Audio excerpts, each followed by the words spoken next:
out of the offense because of Mike Allstott. A lot of the starters obviously are not going to play the full 60 minutes. They'll be lucky to play 10 or 15. However, one guy we look forward to seeing is little Joe Hamilton tonight. And little Joe Hamilton is really excited. I just came up from being down in the field talking to Joe. He played here at Georgia Tech. He knows the Atlanta area, has a lot of friends here. He's excited about the extended playing time he's going to get tonight. He was talking to Michael Vick. They were both real excited. You mentioned the magic word here in Atlanta. Michael Vick, the NFL's #1 draft choice. He's going to see some time tonight. We just spoke with Dan Reeves.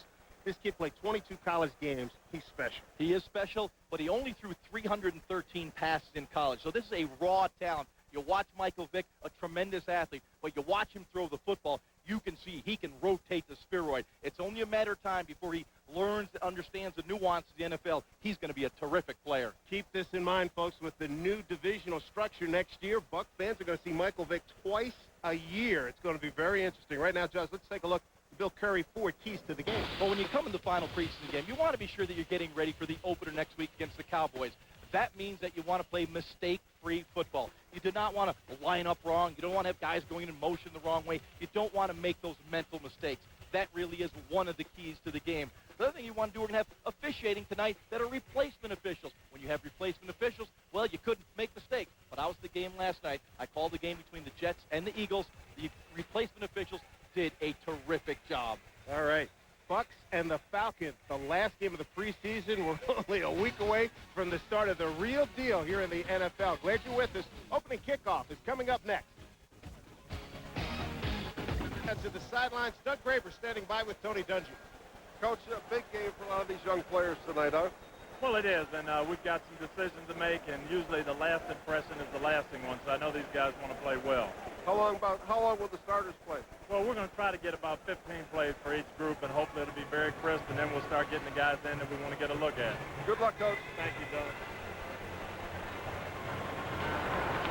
There's a look at Shelton Quarles, one of the special team regulars, an outstanding performer in special teams. The Bucks won the toss and have elected to receive. And deep to receive is Dwight Smith. Rookie out of Akron. In fact, he got a chance to play against Michael Vick last year down in Blacksburg. Kicking off will be Jay Feely. And I believe Smith picked the ball off from Michael Vick last year, did he not? Played well. Yeah. Jay Feely, rookie out of Michigan. They like him a little bit better on kickoffs than Jake Arians. Morton Anderson, longtime kicker here, just signed with the New York Giants on Wednesday. We're underway, the final preseason game. 2001, Dwight Smith about a yard deep. 10-15, got a hole, got drilled, held onto the ball at the 23-yard line. Artie Ulmer, number 50, got his money's worth on that one. Ooh, baby. But I love the way Smith hit it up in there. He wasn't worried about the tackle. He was thinking of taking it to the house. Good hard running. That's what you have to do when you're a punt returner or a kickoff returner. 26 yards on the return. Brad Johnson at the controls. You heard Tony Dungy say the regulars about 15 plays. Get each group about 15 plays tonight. And, Dave, you'd like to see a crisp 15 plays. You don't want to see an offense that struggles. You'd like to see a few first downs, move the chains, something that the offensive guys feel good about when they go to the sideline. Come out of the gun in the spread. Brad last week, 14 of 22. Quick pass to Jacques Green to the 30-yard line. Picks up 5. Host of Falcons there to bring him down. Among them, Ashley Ambrose, an outstanding cornerback. Mike Allstott, our first look at him here of the preseason. And, Dave, check this out. The Bucs going with their no-huddle offense to start the game. Spreading the field, 4-wide look. That's something we could look for a lot in the NFL down the road. Johnson keeps it alive. Laterals, great play. Dunn's got it. Got a little bit of a block. He's got the first down and more to the 47-yard line. 17 yards on the game. That's not the playbook, is it? I don't think they've been working on that one this week. They tried to get the ball to Keyshawn Johnson quickly out in the flat. He was well covered by the Falcons secondary. Brad looked at him, pulled it away, saw a little seam right there. Thinking, I'll get 2 or 3 yards out of this one. Brookings trying to track him down. Slips it back there to Ward. Great anticipation by Brad Johnson. There's Dunn again, first down. Falcon territory, 39-yard line. Picks up 12. So this no huddle, very effective, and Don't imagine that Dan Reeves and the Falcons were expecting this. No, and I love it. Brad Johnson, the veteran quarterback, now reading that defense as he gets to the line of scrimmage, calling the plays to the line. A quarterback loves the situation. He's in command. He's the field general. This is why you're out there. And now with the replacement officials, what's the deal here? You're trying to run a hurry-up offense, and now things have come to a halt. We'll get you the names of the officials. These are replacement officials. Dan Reeves in conference right now. Yeah, probably a good job by Dan Reeves. Probably made something up to slow this thing down a little bit. Get the referee over here, the replacement referee. Allow his defense to catch their breath and make some adjustments that are necessary because the Bucs just moving this ball right down the field.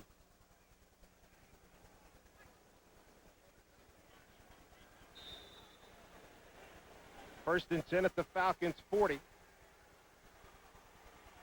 Brad Johnson. Time, throws underneath. Green again. Green to the 34-yard line. Picks up 6. Take a look at the defensive lineups brought to you by Chico.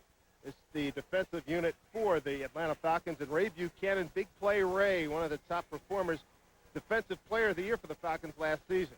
Here's the blitz. Throw it up for grabs. And out of bounds.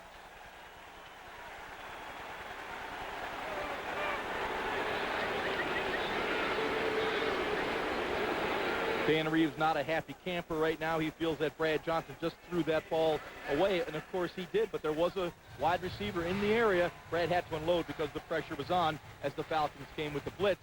That's what you'll see when teams know you're going to spread the field with 4 wide and just keep 1 back in the backfield and work done. You got that short corner of the quarterback, and they will blitz. Brad read it. He just didn't have enough time to set and deliver the football. 3rd down and 4. For Tampa Bay, showing blitz. They bring it again. Quick release. Throw it. Keyshawn's got it. First down, Tampa Bay. Trying to break a tackle. Taken out of bounds by Buchanan inside the 25 to the 23-yard line. Picks up 11. Dave, you're exactly right. They came with the blitz once again. You got Keyshawn in the slot, singled up, working man-to-man. Big, tall target like that. Accurate throw by Johnson. Move the chains. I love this stuff. This is exciting when you see a team come out, spread the field, attack with their 4 wide, and, of course, this is much like the St. Louis Rams. You got a Warwick Dunn, a Marshall Falk. I mean, get your speed guys out there and put some pressure on the defense. 4 wide again. Brad back to throw. No blitz. Hangs in, throws, and it got knocked down at the line of scrimmage by Travis Hall, 7-year man out of BYU. And if Hall doesn't get a hand on that ball, he had another play to Warwick Dunn on the check down. It probably would have got 7 or 8 yards and maybe more. You'll see Brad set up in the pocket here. Good pass protection. Right there, the tip ball, because Hall wasn't getting any pressure on the quarterback. Rosie Coleman did a nice job. Brady Smith, Shane Droney, Travis Hall, Patrick Kearney up front for Atlanta. 2nd down and 10. 23-yard line. Opening drive here in the final preseason game. Blitz coming. Picked up. Throw it. Keyshawn's got it. The catch goes through the defender Buchanan for the first down. Nice hustle by Keyshawn Johnson to stand 6'4", 212 against Ray Buchanan, 5'9", 186. And Ray Buchanan, one of the premier cornerbacks in the National Football League. But what you're seeing right now, watch Keyshawn right there. You see the blitz coming up the middle. A sight adjust, throw the ball quickly out to Keyshawn in the flat. Now what's going to happen, they'll come back in the huddle. And they say the next time they come with that blitz, give the little head fake to the out and run the slant. It'll be wide open. That's the adjustment that you make in the course of a game. They've gone with base personnel right now on 1st down. 1st and 10 at the 12. Allstott at the tailback position behind Jamil Cook. Cook straight up the middle. Picks up about 2. Got hit inside. Keith Brooking, number 56, is there. Finally, good to see number 40 on the field for the Buccaneers. Yeah, it's clear that the Bucs came in with this game plan. When they got in the red zone inside the 20, they were going to go back to their base personnel. But, boy, my feeling would be, if it ain't broke, don't fix it. Boy, they were just marching right down the field. Keep it spread out. Brad was hot. Keyshawn was hot. Keep working it. But that's a game plan you go in with. You get inside the red zone, the defense does change their look. Now it's Dunn and Allstott out of the eye. 2nd down and 8. Fake it. Brad's got some running room. Throws it in the end zone. It's intercepted. Intercepted in the end zone by Chris Draft. Chris, a 3rd-year man out of Stanford. So much for that drive. It was a good-looking opening drive. The Draft with the INT. Johnson got a little bit greedy on the play. He had Allstott in the flat for a positive play. And, you know, possibly Mike could break a tackle and get a bigger gain. But Brad got flushed from the pocket, forced it down the field. You can see Allstott right there. Give it to him. Get a positive play. Brad got a bit greedy on that one. First possession, doesn't get a score. Let's go down to the sidelines. Doug Graber with his focus on the game. Well, that was a great example of using Warrick Dunn's ability in the open field and spreading the field for him. Now, when Allstott comes in, I think we'll see some more power football. All right, Doug, thank you. Chris Chandler at the controls for the Atlanta Falcons. And Anderson, Jamal Anderson with his first carry, brought down by Jamie Duncan. And as we've told you time and time again, it's so difficult to run against this Tampa Bay defensive unit. Tico's starting offensive lineup. Good to have Jamal Anderson back. They say he's totally healthy. Now, he did run for 1,024 yards last year and 6 touchdowns, but he was looking good before the game, Josh. Yeah, we had a chance to talk to Jamal. He's weighing 240 pounds, a 9.7% body fat. He's in shape. Yes, indeed. And keep an eye on Todd McClure, the center. He's going against Booger McFarland. McFarland was in Todd's wedding, the groomsman. A couple of LSU fellas going after each other. Chandler throws through the hand pick. Barber's got it. Check to Donnie Abraham. And Donnie Abraham off the tip ball got the INT. Being in the right place at the right time, Chandler tried to force one in. Ball goes up in the air, and usually when they hang up in the air, they're going to be picked off. Donnie Abraham a nose for the ball. Chandler looking left, comes back to his right, tries to stick it a little bit to the outside, a little bit hard. Boy, that ball's in the air. You work on that drill, the old tip drill, every day in practice. Donnie Abraham, the opportunistic interception on that play. Got a break here in Atlanta. Buccaneers have the ball at the 22-yard line of Atlanta when we come back. Interception, the third Buck pick of the preseason, sets up Brad Johnson and the offensive unit in really good shape. First and 10 at the 22-yard line. And the Bucs with base personnel, I formation in the game. Allstott's first carry. Good second effort, as per usual. Takes it to the 18-yard line, picks up 4. Brought down by Marty Carter. And let's go back to that last play. The intended receiver was Terrence Mathis. Right there, you'll see Mathis right there, trying to work kind of a get-open route. Good drops by the linebackers, taking away the lanes. The ball tipped in the air, and Donnie in good position off the hands of Terrence Mathis. Mathis is really Chris Chandler's go-to guy. They have that good esprit de corps, that good chemistry. Not on that play, though. Second down and 6 at the 18. Blitz coming. It's picked up. Brad stands in. Keyshawn in the end zone. Got it. Touchdown, Tampa Bay.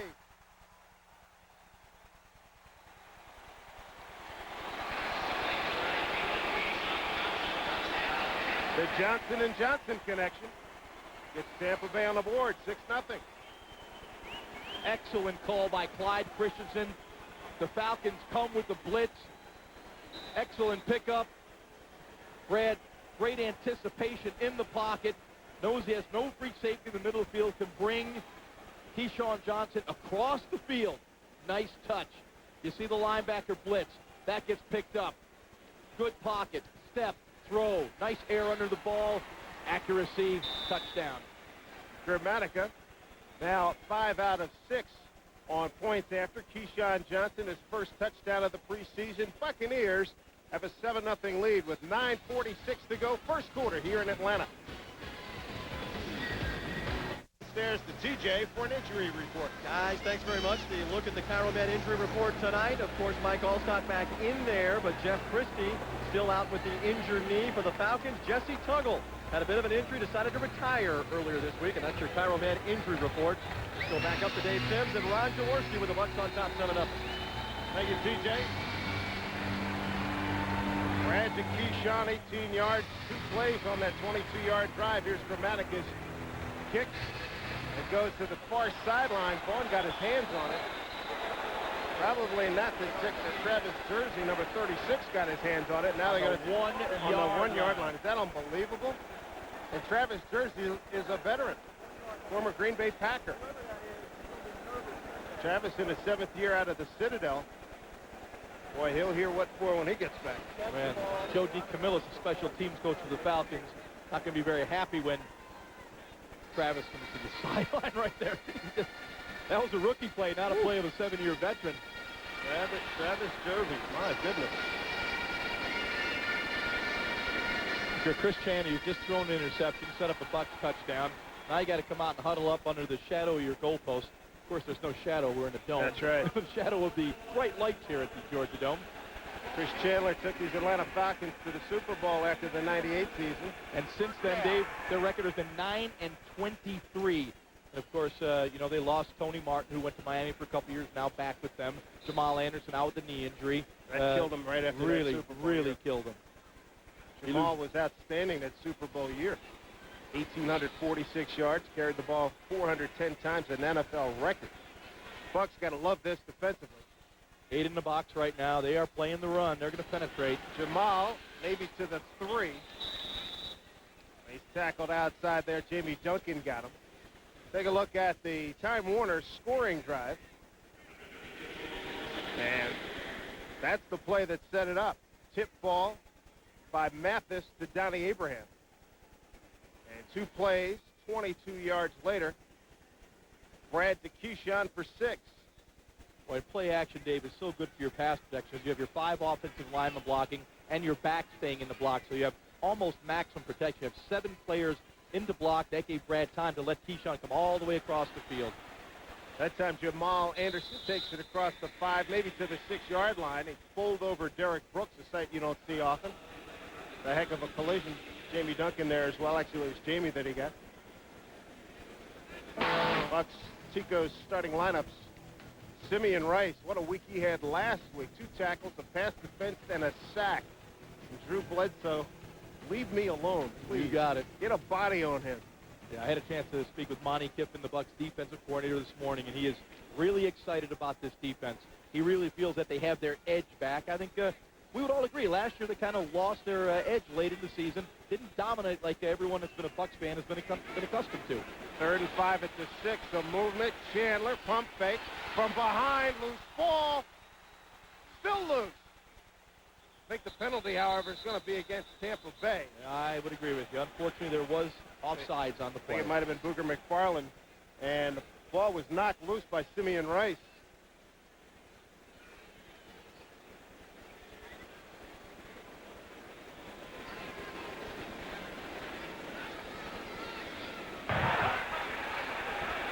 Offside on the defense, number 81. 5-yard penalty.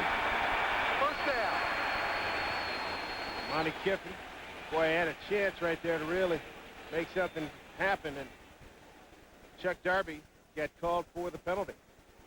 There he is. Darby replacing Warren Sapp, who's sitting this one out just about a split second in that neutral zone.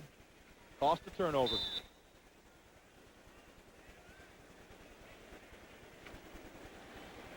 What do you think of Darby's chances? Does he have this club made? I believe so. He's been one of those guys that flashes, you know. Every time he's got in the game, you see him around the football, you see him around the quarterback. Chandler to throw. Over the middle. Got his tight end. Oh, what a blow Reggie Kelly takes. That's a staggering blow delivered by Jamie Duncan. Hello. You may remember when Reggie Kelly was drafted, everyone was really concerned. They had taken O.J. Santiago the year before, and why are you going with these tight ends in these early rounds? And yet now O.J. Santiago is up in Cleveland, as we saw a couple weeks ago, and Reggie Kelly is now the starting tight end here in Atlanta. 3rd-year man out of Mississippi State. 2nd down, long 2. Try the left side with Jamal Anderson. Got the first down, and he's taken out of bounds by Brian Kelly. Brian Kelly at 193 pounds, giving up just a little bit to the 240-pound Jamal Anderson. Yeah, first down Atlanta. Normally you don't see these plays work that well to the outside, but you'll see the good block right there on Simeon. No, it's not Simeon, right? Shelton Quarles was well blocked on that play. Picks up 10. I think what you can get used to is people will be running more to the right side of that Bucs defense. They're going to test Simeon Rice to be sure that he could be a two-way player. We all know what a terrific pass rusher he is, but he's been questionable against the run throughout his career. Christian, and Anderson in the offset. Here comes the blitz to pick it up. Chandler throws. Mathis almost a heck of a catch, but better defense by Donnie Abraham. Mathis was really stretched out. Chandler throwing the deep sideline route, and you'll see if he gets time, but here comes the pressure up the middle. If he gets time, he should hit this throw right there, a little behind him. Once again, Donnie Abraham breaking it up, did a nice job. It's a terrific athletic play by Mathis to get up, turn around, and get his hands on that ball. Mathis has been a very, very productive receiver with this Atlanta offense. 34 years old, Offensive Player of the Year for the Falcons last season. Buck showing blitz on this 2nd down and 10. Chandler, deep ball, got a man, Kozlowski, but it broken up by Derek Brooks. All right, that turned out to be a big one. Brian Kozlowski beat Derek Brooks, but Derek comes back to make a play. You'll see the matchup right there. You got the Brooks on Kozlowski. Christian's get a little bit more air under this throw. You can see he's beat. It's thrown behind him a little bit. Derek able to react and tip it away. That ball should be thrown more toward the sideline. Chandler would have had a completion. Normally that's a matchup you'd like to get. Going down the field one-on-one. Sure enough. Tony Martin in the game, top of the screen, number 80. Show blitz again. 8 in the box. Here they come. Chandler gets rid. Slant there. Good for the first down to Tony Martin. 42-yard line. Picks up 13. Yeah, Chris Chandler did a real nice job. Once he read the blitz, he held the count. He's waiting. He sees all these guys up in front. He holds the count, allows his receivers to see it. Then they go with the side adjust. No matter what route was called, when you see all these guys attacking, you don't have enough guys to block them. So your receivers have to go hot and side adjust, break it in on a quick slant. Brian Kelly gets beat. Stay in the eye. Christian in motion. Nice fake by Chandler. Buys time. Got a man down there. It's Mathis. He has to wait. Got the first down and more. Shoved out of bounds by Brian Kelly. That forward progress all the way down to the 30-yard line of Tampa Bay. If you think back 3 years ago, the success of the Atlanta Falcons was based on running the football and getting those big explosive plays out of play action when the defense overcommits. That's exactly what happens right here. Excellent ball fake. You get the deep throw down the field, chunks of yards, as coaches love to get, as Taron Mathis breaks free deep behind the secondary. 28-yard pickup. 1st and 10 at the 30. Play action again. Chandler all day. Throws short. Mathis again at the 10. Mathis fighting his way. Finally taken out of bounds by Dexter Jackson. 1st and goal for Atlanta.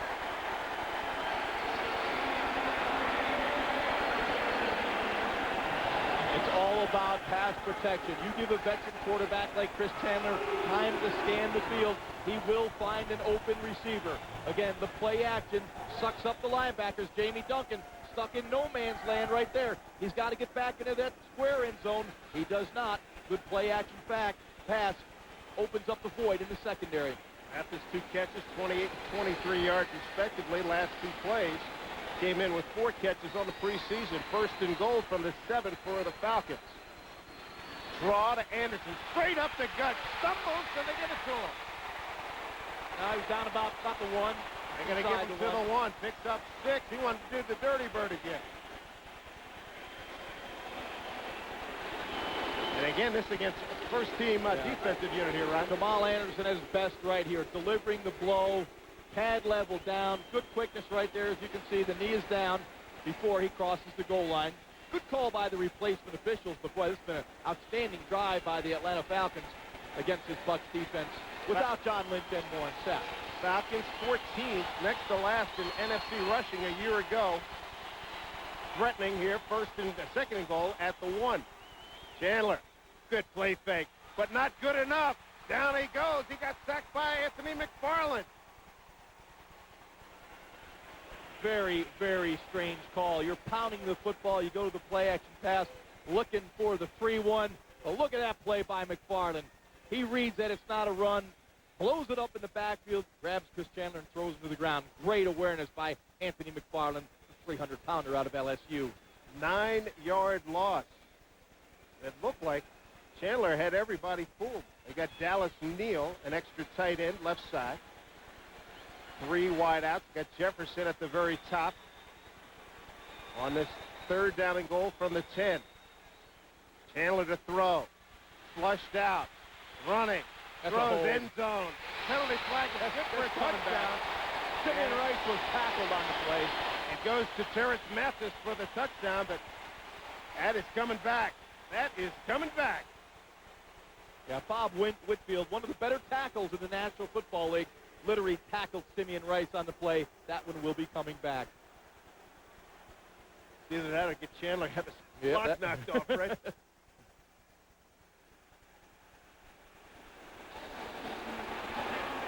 70 with a takedown. 10-yard penalty, still 3rd down. See, that's what I like. That wasn't a hold. That was a takedown. These replacement officials, they know what they're doing. Check it right here, Big Bob Whitfield. Nice spin move back to the inside by Simeon. There's the takedown. Bob tried to finesse it just a little bit, didn't quite work. Ball all the way back to the 20-yard line. Yeah, I like the referee, a little flair. Was a takedown on that play. Right. The tradition of our guy, Red Cashin. That's right. He was giving them the business. 3rd and goal from the 20. Marty Lyons trying to get Jim Kelly on that one. End zone throw, and Chandler took a real pop, too. Steve White blasted him. Saw that look in Chandler's eyes. Guys, we had a lot of problems on the O-line last year. This can't continue. You'll see Steve White right there with a goal. Oh, man, that's a beautiful spin move. Ooh, really well done. Oh, that hurts. Trust me, folks, that hurts. So what could have been a 99-yard drive by the Falcons stalls at the 20. George Sefcek calls the plays for the Atlanta Falcons, their offensive coordinator. I'm sure right now he's thinking, why did I call play action on 2nd and a couple feet to go when we're just moving the ball down the field? 38-yard attempt. Feely. It hit the upright, but goes through. Got a heck of a break there. Jay Feely, the rookie out of Michigan. Atlanta's on the board. 3:31 to go first quarter. Bucks lead at 7-3. Offensive units have moved the ball pretty effectively so far, Josh. And I think you'll see a little Sean King right now coming into the game. Brad Johnson and that first-team offense, very impressive. Brad got a little bit greedy down there in the red zone and tried to stick when he got it picked off, but came right back with a strike to Keyshawn Johnson for the touchdown to give the Bucks this 7-3 lead. But I love what Clyde Christensen did to start this game. Come out that no-huddle speed offense, 4 wide, 4 done in the backfield. It was impressive. Smith from the 8 after the Arians kick runs into a pile, blasted down at the 27-yard line. So a 19-yard return tackled by Artie Ulmer. Second time we've called his name on special team coverage. So let's see. Sean King indeed is coming in. Good call, Jaws. Aaron Stecker in the backfield. Got a timeout on the field.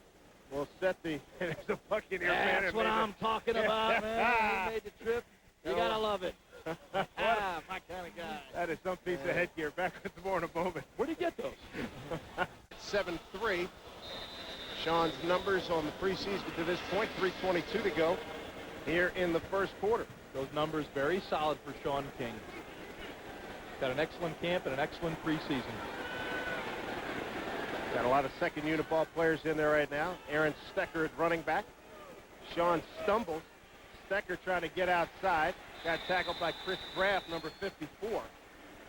Not much of a gain there. As we take a look at our Time Warner scoring drive for the Falcons, look at that. Off the left upright. And it was good by Feely, Jay Feely, a 37-yard field goal. As my ESPN colleague Chris Berman would say, he doinked that one in there. And that's not good news watching Travis Hall get off the field there. And Stecker had an opportunity to catch it, couldn't hold on. Dropped it. Marty Carter covering for Atlanta. Yeah, again, you see what the Bucs are trying to do offensively. They split out Aaron Stecker. They get the strong safety, Marty Carter, on him. That should be a matchup that favors your personnel. You get Stecker the ball on the perimeter, one-on-one, let him make a play. Unfortunately, he forgot one thing. to catch the football. Offensive line, that's an important ingredient. Yes, it is. Offensive line, Kenyatta Walker, the starter, still in there. Wilbert Brown at left guard. Leon Hires now at center. Cozy Coleman still at right guard. DeMarcus Curry at right tackle with Todd Yoder as the tight end. Out of the gun on this third down play. Sean King steps, throws, broken up by Buchanan, picked off by Marty Carter down the left sideline, and he's taken out of bounds right there. An interception, third pick of this evening. Marty Carter, coming off his second season in which he's led the Falcons in tackling. Again, the old tip drill, which is worked on every day in practice. You'll see Sean try to stick this throw in there. A little bit back to the inside. Ball gets tipped up in the air by Ray Buchanan. Marty Carter there to make the interception. That kind of throw, Sean knows, has to be a little bit lower. Make it your receiver come back to the football. Marty Carter, 8th round pick of the Buccaneers in 1991. Stayed till 94. Chandler still in at quarterback for the Falcons. Is going to throw it after the pick. Got a man down there. Mathis, nice catch. Blasted out of bounds at the 5-yard line. It'll be first and goal for Atlanta.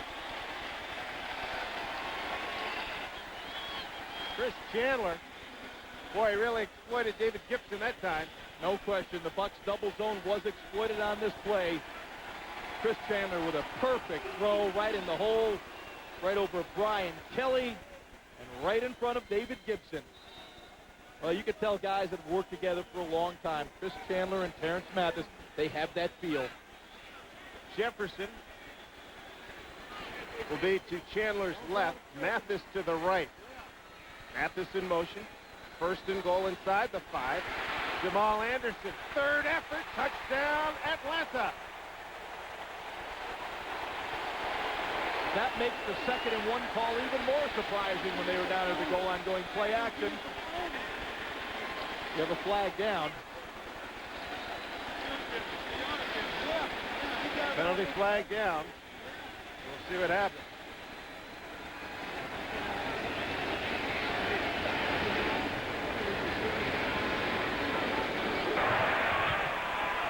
After the play, unsportsmanlike conduct on number 32 for taunting.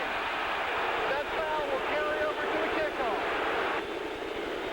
And remember, this year, rule change, no offsetting penalties. It will be applied to the kickoff. Number 96 official, he is the replacement official. And here's a look what happens. Nice job up front by the Falcons offensive line. Dexter Jackson couldn't make the play. Not against Jamal Anderson. Very few safeties make the play. So the Falcons take a 10-7 lead here with 2:12 to go. Boy, the double team was excellent creating the hole. Just blew away the Bucs defensive line. You'll see it right in here. Boy, this is a heck of a job. And look at that seam. Good night so far for Jamal Anderson. 6 carries, 25 yards, and now that touchdown. You got to give that one to the Falcons offensive line. Center Todd McClure, Forney, the right guard, and Bob Hall on the left guard did a real nice job of, boy, just no one there. So Dexter Jackson gets there, and I mean the size and strength of Jamal Anderson just pulls his way into the end zone.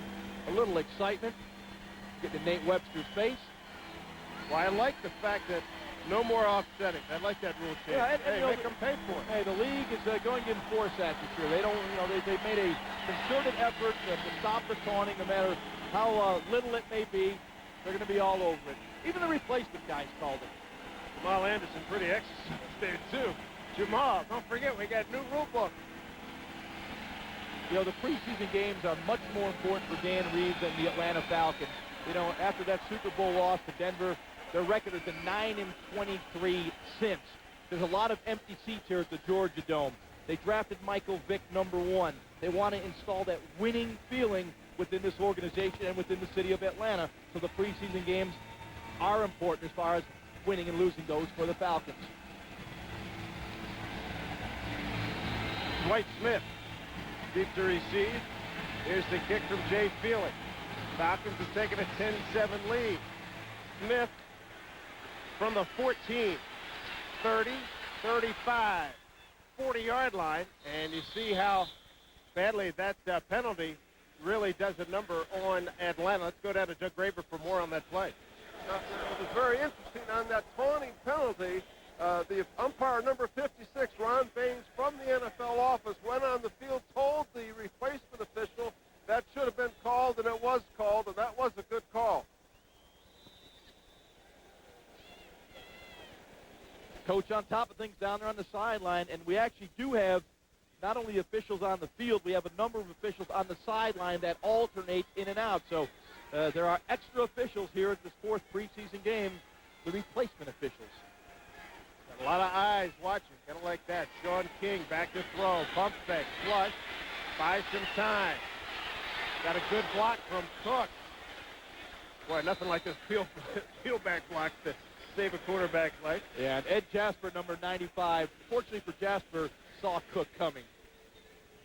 Take a look at the Time Warner scoring drive. Here's what happened. Marty Carter, after Buchanan tipped it up, Marty gets a gimme, takes it down the left sideline. And then they hand it off to Chandler, down to Anderson, down inside. He runs through Brian Kelly for the 6. 2 plays, 28 yards, 26 seconds off the clock. Both touchdowns tonight set up by interceptions. Stecker picks up about 2, running behind left guard. Pretty spirited contest here for the final preseason game.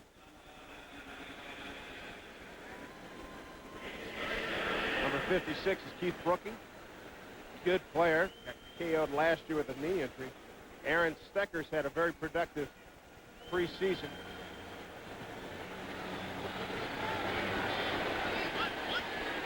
Very dependable back. He backs up Warwick Dunn. Final minute of play here in the first quarter. 3rd and 7 at the 43. King flips it outside. Got Stecker straight ahead. Picks up about 4. He'll be about 2 yards short of a first down. Ed Jasper made the play for Atlanta. The Bucs have gone to a more conservative mode, even on that 3rd and 8 situation. They had base personnel in the game. In other words, 1 tight end, 2 wide receivers, and 2 running backs. The Falcons counter with their base personnel defensively. 3rd and 7, tough to convert those situations with your base personnel in the game. But again, you know, when you got a bunch of young guys in there, you're not going to spread the field as much as you normally would if you had your veterans in there. Mark Royals making an appearance. Glad to see him back. 13-year man. And Darian Gordon, very dangerous punt returner. He's got it at the 18. Got wheels, too, doesn't he? 30. Blasted down. That was a good hit. The 3rd guy in, Al Singleton, number 51, really polished off Darian Gordon.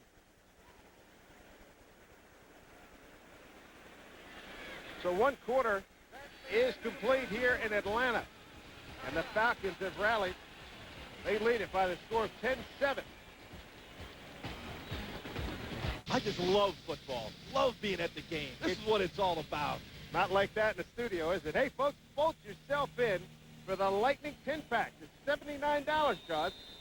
Dave, are you kidding me? That's it. insane. That's the 10 best home games for the price of 8. No, there's got to be a 1 there. Come on, there's got to be 179. Hey, call right now, 813-301-6600 for your Tampa Bay Lightning 10-pack. Unbelievable, man. Fill the place up at that price. Michael Vick, our first look at him this evening. And now the Falcons are spreading it out. Vick pitches back. And a gain out to the 30-yard line by Rodney Thomas, 7-year man from Texas A&M. Penalty flag on the play. I had the pleasure of calling about 5 or 6 Michael Vick Virginia Tech games in his 2-year career down there. As dynamic a performer as I've ever seen. He's amazing. On number 33, Tampa Bay will penalize 5 yards from the end of the run. First down. Eric Vance, the guilty party. I'm sure that was a pleasure and a privilege. This is an incredible athlete. Watch him throw the ball in warm-ups. I really was looking forward to coming to this game and watching Michael Vick live. I broke down a lot of tape on him. You could see the athleticism, his ability, but I wanted to see how he can throw the football. And, man, does he have a gun. Yes, he does. And remember this, you know, Dan Reeves, the guy that brought along John Elway, and I think he's going to do the same thing with Michael Vick. 1st and 10 after that penalty on Eric Vance from the 40 of the Falcons. Here's the lefty, his first look. A lot of quickness in this NFL. It's amazing he was able to get it back across the line of scrimmage. That's an unusual play as Simeon Rice got in there quickly. Yeah, it's amazing he didn't fumble this ball because he had bodies around him very quick. They go with the play-action pass, and you'll see Simeon Rice loop around Whitfield very quickly, trying to strip the ball out. Vic does a nice job of just maintaining his presence and holding on to the football. He did a heck of a job there. Pretty good instinct. Ball to the 47-yard line. Picked up 2. Boy, Simeon is quick. And wow, he's quick off that edge. Christian and Rodney Thomas in. Thomas is going to get the call. Thomas finds a lot of running room. Wow, nice delivery. The blow for the first down. He hit Dexter Jackson that time. Dexter readjusts his headgear. You know, Rodney Thomas playing behind Eddie George at Tennessee for a number of years. Didn't get the number of carries because he had Eddie George, you know, one of the real workhorses in the National Football League. But Rodney Thomas would come in those passing situations and nickel situations. And he's a tough running back and a very versatile guy. Ball's in Tampa Bay territory at the 44-yard line.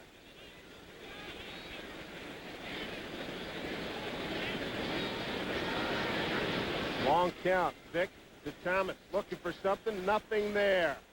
Ran right back into the pursuit. Simeon Rice with a good tackle.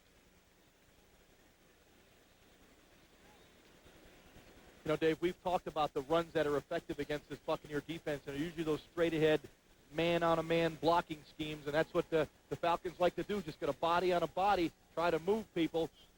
If he would have stayed with the point of attack there, Rodney Thomas, I mean, I believe he would have had a positive play, but we've talked about what the Browns did and what New England did and Miami did in those slow-developing plays. They're normally not effective against this defense. But remember, Warren Sapp, the big fellow standing on the sideline, did not even dress tonight. Second down and 11 at the 45. Oh, how about Nate Webster? Penalty flag, but Nate was the one with the crashing blow on Rodney Thomas.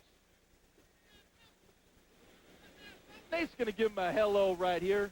Boy, that's good position. Look at him square his body, deliver the blow. Nate was skating on that one. 5 yards to the run. Still second down. Sounded like you said it was a number in the 4s. So the penalty against Tampa Bay.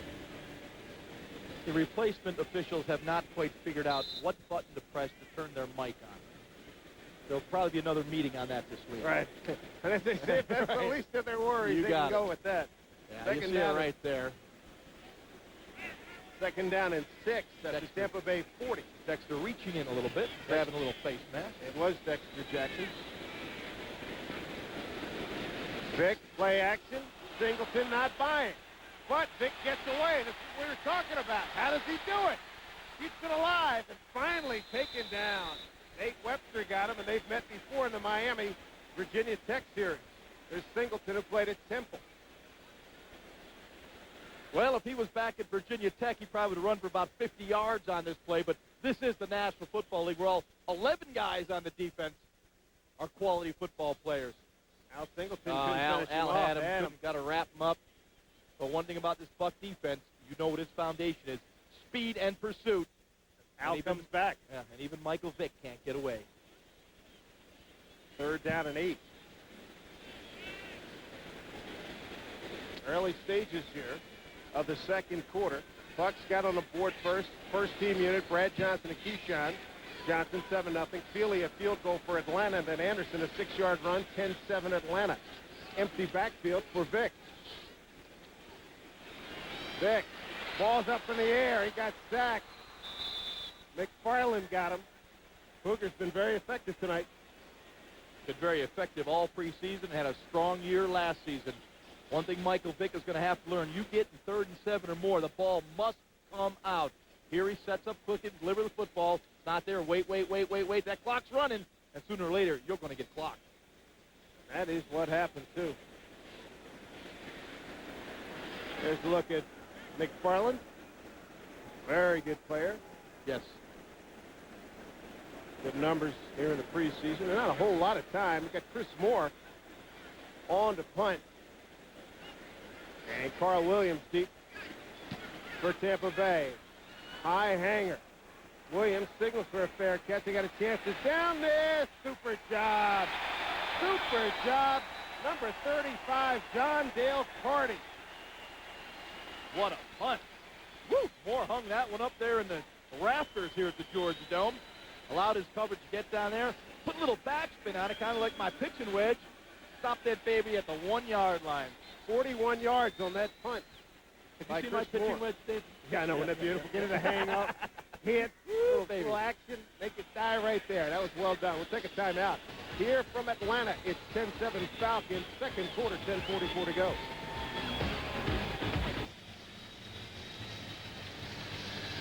Haven't had a whole lot to be excited about the last couple of seasons after their Super Bowl loss 3 years ago, but they're getting it turned around. James Renee, number 75, trying to get this crowd into it. Second down play. Second and 10 for King. Abdullah finds a hole. Marty Carter stops him. Good leg drive by Abdullah to carry it to about the 7-yard line. Oh, you are correct, old wise one. He did have that pile moving forward. A lot of squats there, right? Got it. Weight room warrior. Work on those legs. Good job by the offensive line trading the seam. Rahib running up in there. Moving the pile. Third down and 4. Dan Reeves watching his club trying to get a big stop and give his offense good field position. Keep it on the ground. Kept it conservative. Say the least. Matt Stewart, a rookie from Vanderbilt, made the stop, number 52. There's a 3-and-out for the Bucs. And conservative is the correct word. Tony determined there that, hey, we're going to move the ball out. Give Mark Royal some room, punt this away. Mark Royals will get an opportunity here. Darian Gordon and Buchanan, Ray Buchanan deep for Atlanta. Mark needs to hang this one. The last one was a low liner, and Darian Gordon is a very, very dangerous return man. All dreadlocks, too. Derek Vaughn is the upback. Here's Royals. Pretty good kick. Gordon, 45-yard line. 40. Hit again. Fights his way to the 35. Well done. Sean McDermott, the long snapper, made the stop for Tampa Bay. But how about this field position for Atlanta? They're going to have the ball inside the 40-yard line when we come back. 8:26 to go, second quarter. Bucs trail by 3. Guys, thank you, and we want to encourage Buck fans to be with us every Saturday night for the Carnival Cruise Line Channel-side Buccaneer Insider. It'll be coming your way. We'll tape on Tuesday nights, Doug, and we're encouraging the fans to come out. It should be a fun show. Yeah, this first show is going to be really an hour-long special, and we're going to take a real good look at the Bucs as they head into this year. We're looking forward to that. We tape on Tuesday nights in downtown Tampa. The show airs Saturdays on UPN 44. Guys, back to you. All right, gentlemen, thank you. From the 36, the blitz, fake it, and Vic's got running room. Vic down the sideline, 30, 25, got a block. Down the sideline, finally knocked out of bounds. Mr. Excitement, the number 1 draft pick, Michael Vick, and there is a penalty flag. Wow. That's a wow. You are correct. Woo. He got to the perimeter, and boy, he had some gears that I've never seen.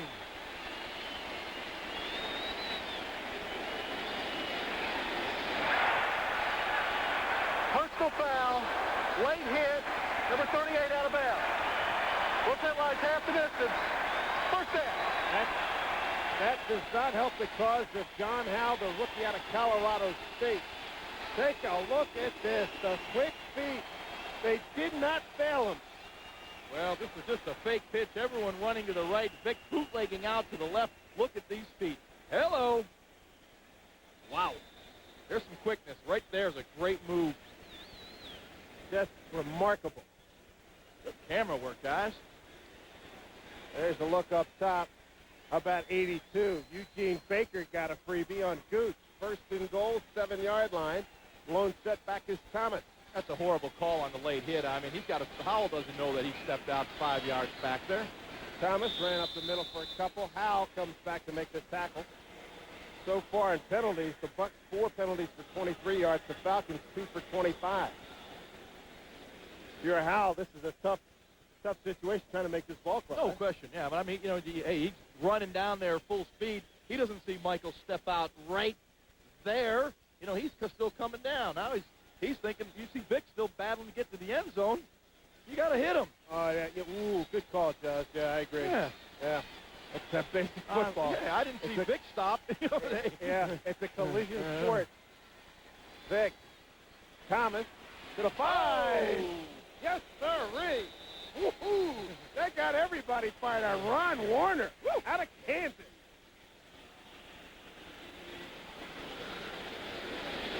Oh, Warner with a great play. And we talked about, someone's going to flash in this game. Someone's going to make the team because of their performance here tonight. And Warner just one of those guys that flashed right in Rodney Thomas's face. Again, we talked earlier, Dave, the 53-man roster. It looks like about 43 spots are guaranteed. There are 10 spots still available. The guys we're watching now are fighting for their dream to be in the National Football League and play for either the Bucs or the Falcons. There's some fierce competition going on. 3 receivers right side. Vic to throw. Takes it down. Throws the sideline. Too much juice on it for Rodney Thomas. Ron Warner got in there again, number 93. Yeah, and again, this is a play where Michael Vick has to show a little more patience in the pocket. He's got good protection. See, he set and started running. There was no need to run out of that pocket. Sometimes the great running skills is a detriment to playing the quarterback position. The first play where he had the long run was a designed running play. That situation, stay in the pocket, play quarterback, make your read. If all else fails, then take off. He left the pocket too soon. 23-yard attempt coming up. Jake Arians. Arians with a field goal, and that makes it a 13-7 Atlanta lead. A perfect preseason for Arians, who's now 5 for 5. Well, we saw the artistry of Michael Vick on that possession. Bucs still very much in this game. 13-7 here in Atlanta. And he's seeing the Buccaneers right now up by 6 here in a very ferociously played preseason game and an entertaining game to boot. It really is. And, Dave, before we move along too far, I want to thank the guys over at Leroy Selman's restaurant. Here. Bobby Sylvester, Steve, and Scott, the manager over there, man. They took care of our whole team over there after last week's game. And, boy, we did bulk up a bit. Thanks, guys. Yeah, thank you very much. Look forward to doing it again. There's Murphy trying to bring it back. Takes it to the 32-yard line. Nice return. So Frank Murphy on that return, brought down by Gerald McBurrows. Get a timeout on the field with 6:08 to go, second quarter. Here's Dave Simpson, Ron Jaworski with you here up in the booth, and it's the first trek into the final frontier. Enterprise launches Wednesday, September 26th at 8 p.m. on UPN 44. Well, who would have thunk? Final preseason game, we're getting some juice here. This is not bad. Very competitive, hard-hitting, well-played, exciting football. You don't usually see this week 4 of the preseason. Sure enough, a lot of the Atlanta still playing most of its first-team defenders. Here's Sean King. Gets rid of it. Left side.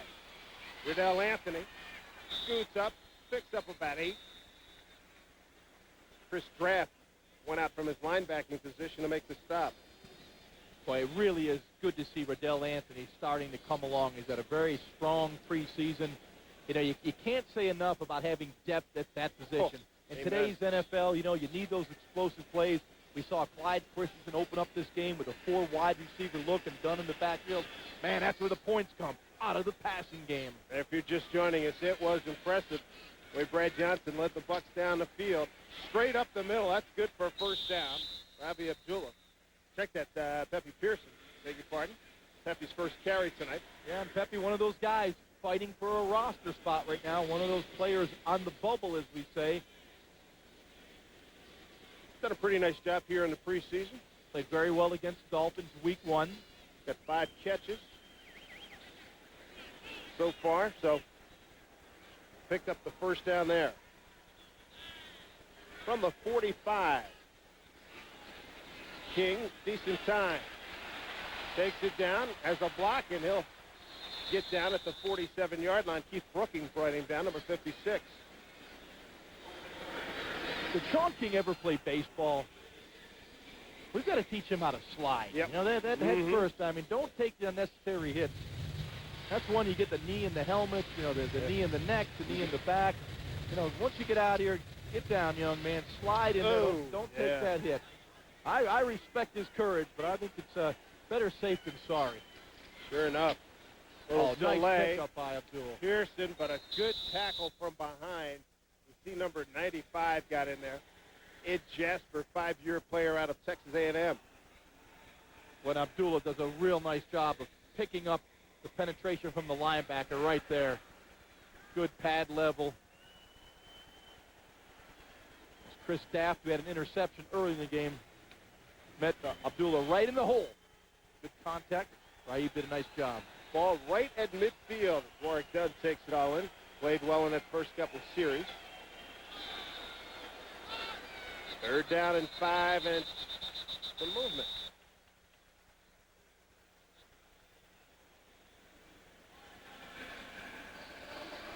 On the offense. 61 Still 3rd down. for Wilbert Brown out of Houston. Called for that infraction. 6'2", 310.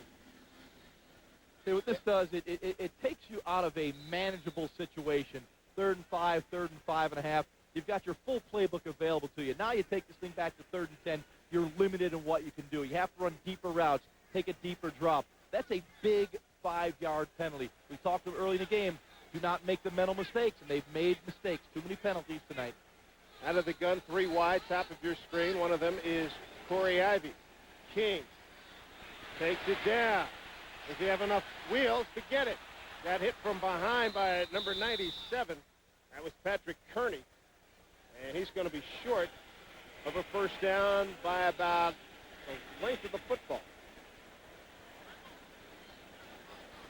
Well, is Tony feeling courageous? No. No? Yes. That's There what we I'm go. talking about. Preseason game, 4th and inches. Hey, guys, let's put the burden on this offensive line. Build some confidence. Hey, you get there week 1 against the Cowboys, week 2 against the Eagles. You get in this situation, you want to feel confident you can do it. Let's see what happens. Bring in a lot of the big heavies, extra tight ends, fullbacks. 4th and short. Pearson, a lot of contact. I don't think he made it. Keith Brookings met him in the hole and sent him backwards. So much for confidence. So much for accounting for everybody along that offensive line. Well, what Pepe did there, he's got to hit this thing. He's got to get the ball and just think of getting the first down. He got in that hole, started dancing a little bit. Well, there was some penetration. Staff made the penetration, slowed him down a little bit. Of course, then Brookings was there and Anthony Jordan to finish him off. So Atlanta's going to take over at its own 45-yard line. With the retirement or release of Jesse Tuggle, Keith Brookings will move to the inside. Not a bad player. Yeah, very good player. Blitz coming. They pitch it. They go outside with Thomas. Thomas, about a 7-yard run around right end. Gooch along with Webster there for Tampa Bay. Al Singleton as well. Hey, have you seen another group of second-team backers as fast as this group of Singleton, Webster, and Gooch? No, I don't think there's a faster secondary group, backup group in the National Football League as this group. But again, you know, this entire defense is built on speed. Amen. They can all run. We're at the 2-minute warning here. Very entertaining and surprisingly entertaining. Yes. Final preseason game here in Atlanta. 13-7 Falcons over the Bucs. The line coach working with the O-line, getting the input, you know, moving those guys along. This is a much improved Buccaneers offensive line. 2nd down and 4 for the Falcons from the Tampa Bay 48. Here's Vick to Thomas. Too much speed up front there for Tampa Bay. How about Jeff Gooch? Gooch with the stop. Again, Dave, we talk about the speed of this defense. Those lag draws, those delayed draws, they're not effective plays against this style of defense. Lost a yard on this one. Jeff out of Austin P. Terrific Terrific special teams performer as well as the leading tackler for the Bucs here in the preseason. What's Michael Vick going to do here? 3rd and 5 from the 49. They show blitz. They bring 8 guys. Throw it. It's broken up. Now, penalty flag, though. Corey Ivy out of Oklahoma thought he'd made a play. Well, he had him hooked around the back. I'm not sure if he held him, but he had him hooked, and that's where the flag came in. It came in late. Quentin McCord, the receiver, number 15, the rookie from Kentucky. But let's take a look at it. You'll see Michael Vick does read the blitz. The Falcons do pick it up. Eyeballs the receiver. Oh, it looked like a clean play to me. Yeah. Look. Number 35. Where was the spot foul? Where was it's the an automatic contact? first down. All right, Corby. We'll blame that one on the replacement officials. Let's take a look from this angle and see if we can see anything. Again, Vick sets up, reads the blitz, throws it in there. Looked like outstanding coverage to me. And I believe Monty Kiffin will say the same thing when they break down the tape tomorrow. Vick play action. And almost caught from behind. Stays alive. And completes it. That's close to a first down. Got it to Brian Finneran out of Villanova. Timeout called by Atlanta. Ray Buchanan read some comments from him. He loves this Brian Finneran, second-year guy out of Mission Viejo, California, and the Villanova Wildcats. Spent some time with the Eagles as one of their wide receivers. Came to the Falcons, had a productive season last year. Big target. Michael Vick likes that. Did a real nice job of uncovering. So many times we hear that word. When a quarterback like Vick gets out of the pocket, you can't stand there and watch him. You have to uncover, find the void in that defense. James Could have Canada been a almost, sack. almost had a sack. That's a couple times. We had Singleton and Canada now around the ankles of Vick. Just got to learn to wrap him up. He's slippery. But Big E, he's elusive, folks. Mike Allstott, basically a cameo appearance. What, about 4 or 5 plays tops in the first quarter? 1st and 10 at the Tampa Bay 30. Falcons with the ball, being led by their number 1 draft pick, the number 1 pick in the draft, Michael Vick out of Virginia Tech. 61 seconds ago, pump and go, throw. He took it down. He's got another man down there. Contact at about the 4-yard line. Corey Ivy got mixed up again with Quentin McCord. No call. And Michael Vick said, hey, I wanted you to go this way, and there was a miscommunication. Yeah, the one thing about Michael, you can see the outstanding athleticism, the physical talent. It's just going to take some time. This is a very difficult position to play, the quarterback position in the NFL. And also understand from reading about Reeves' system, a lot of verbiage there, and they put in a whole other package for him. Yeah, it's not a digital system. In other words, numbers. It's verbiage, a lot of words, and you really have to say a lot in the huddle. Bucs show blitz. They bring it. They run right through it. But Thomas picked up only about 3 yards. Great recovery. They brought the blitzing free safety John Howell. And we got an injured player that's Thomas getting up slowly. Nate Webster in on the play as well. And you see the blitz by Howell coming from the outside. Runs right by it. Bob Christian making the block. Just a little bit of a block. That's all you need to get a piece of John Howell to keep him from making the tackle. Thomas 9 carries, 23 yards. Let's look at John.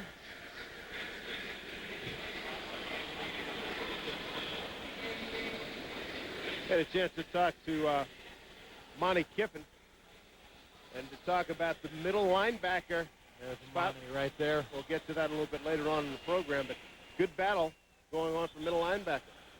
Starting gig.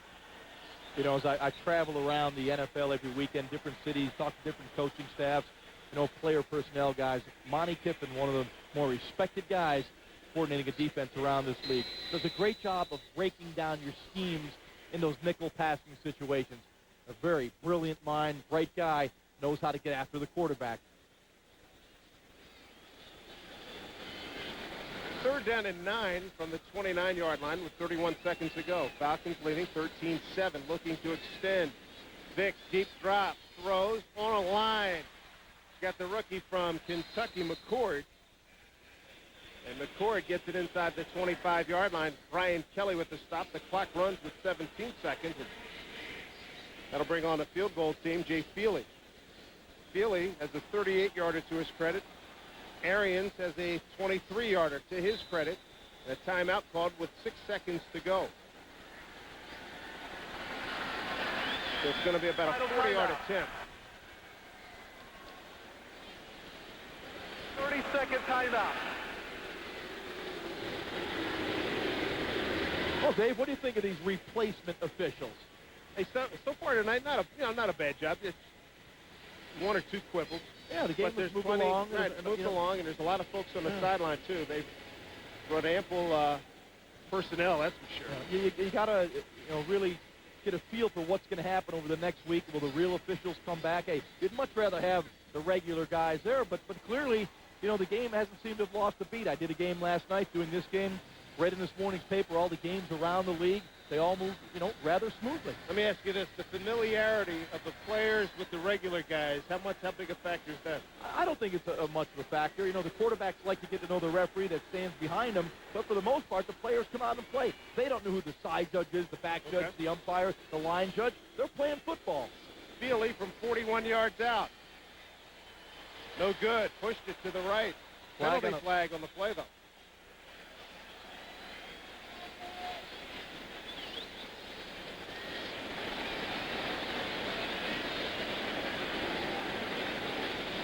No time left on the clock. Number 26 running into the kicker. Will extend the second quarter by one untimed down. 5-yard penalty running into the kicker. Let's take a look at it right here. The time's expired. That is the correct call. Sure is. That is the correct call. What Dwight must do is not pick the spot where he kicks the ball a yard in front where he's going to block that kick. Rookie mistake right there. He'll learn from that. Right out of Akron. Been on kick return duty. And Joe Marciano will definitely make sure he learns from that. As you see Tony and Joe standing on the sideline. So Feely this time from... Didn't they move that? I thought it was 30... Did they move that? They didn't. That's at the same spot. So 41-yard attempt again. This time, it's good. And no time left on the clock. That's the end of the first half. Feely extends the Atlanta lead to 16-7. Very entertaining first half here at Atlanta's Georgia Dome. And the Buccaneers, they got on the board first, but it's been all Atlanta since then. They're disappointed in all the mistakes. That's what you hope to come out and play sharp, and right now we're not, so we have to regroup in the second half. What was your first impression of seeing Michael Vick live? He's very fast. He's got a lot of skills, and he moves around well in the pocket. He's very similar to when we saw McNabb his first year. Coach, good luck in the second half. Okay, thanks, Doug. Doug, thank you very much. Thank you, Tony. Halftime. TJ and Doug Graber will be back with you shortly. 16-7, 30 minutes in the books. So in this final preseason game, Falcons leading the Buccaneers. First in half number 1. And we'll call the coach, Doug Graber, back in here for his thoughts on that first half. And, Doug, we saw a lot of different things, some turnovers, and a whole lot of Michael Vick in quarter number 2. Michael Vick, I'll tell you, when you're standing on the sideline, I mean, his speed is really amazing. And he's a force to be reckoned with. He's not the finished product yet, but I'll tell you, you got to be impressed with him. When he was on the field, the whole Buck sideline was up watching. I noticed that. Second half now, Joe Hamilton will get a chance. We'll talk a lot about that here in a pregame show. He's going to get a good look in half number 2. And I still think it's going to be a real tough and interesting decision on the Bucks' part with what they do with the quarterback situation with Joe Hamilton and Ryan Leaf. All right, so that is the story down here on the field. As we get set for half number 2, we send it back upstairs to the gentleman to call the second half. Once again, Dave Sims and Ron Jaworski, guys. TJ, thank you very much. Along with Ron Jaworski, Dave Sims, and we are ready for some football here in the second half. Tony Dungy. A lot of things that he can turn to in a positive light with this ball club in this first half. And as the guys were talking about, now we get to see little Joe Hamilton. What can he do? Well, I think when you look at this first half, Tony's going to see his offense that moved the ball very efficiently in the first 2 drives with Brad Johnson at quarterback, the first offensive line and wide receivers in the game. You know, Brad's poor decision on the interception, negated what could have been another touchdown they would have had to. I think those are positive things. He's a little sloppy on the penalty side, but a lot of backup players in the game right now. Nice return by McCord. Corey Ivy brings him down.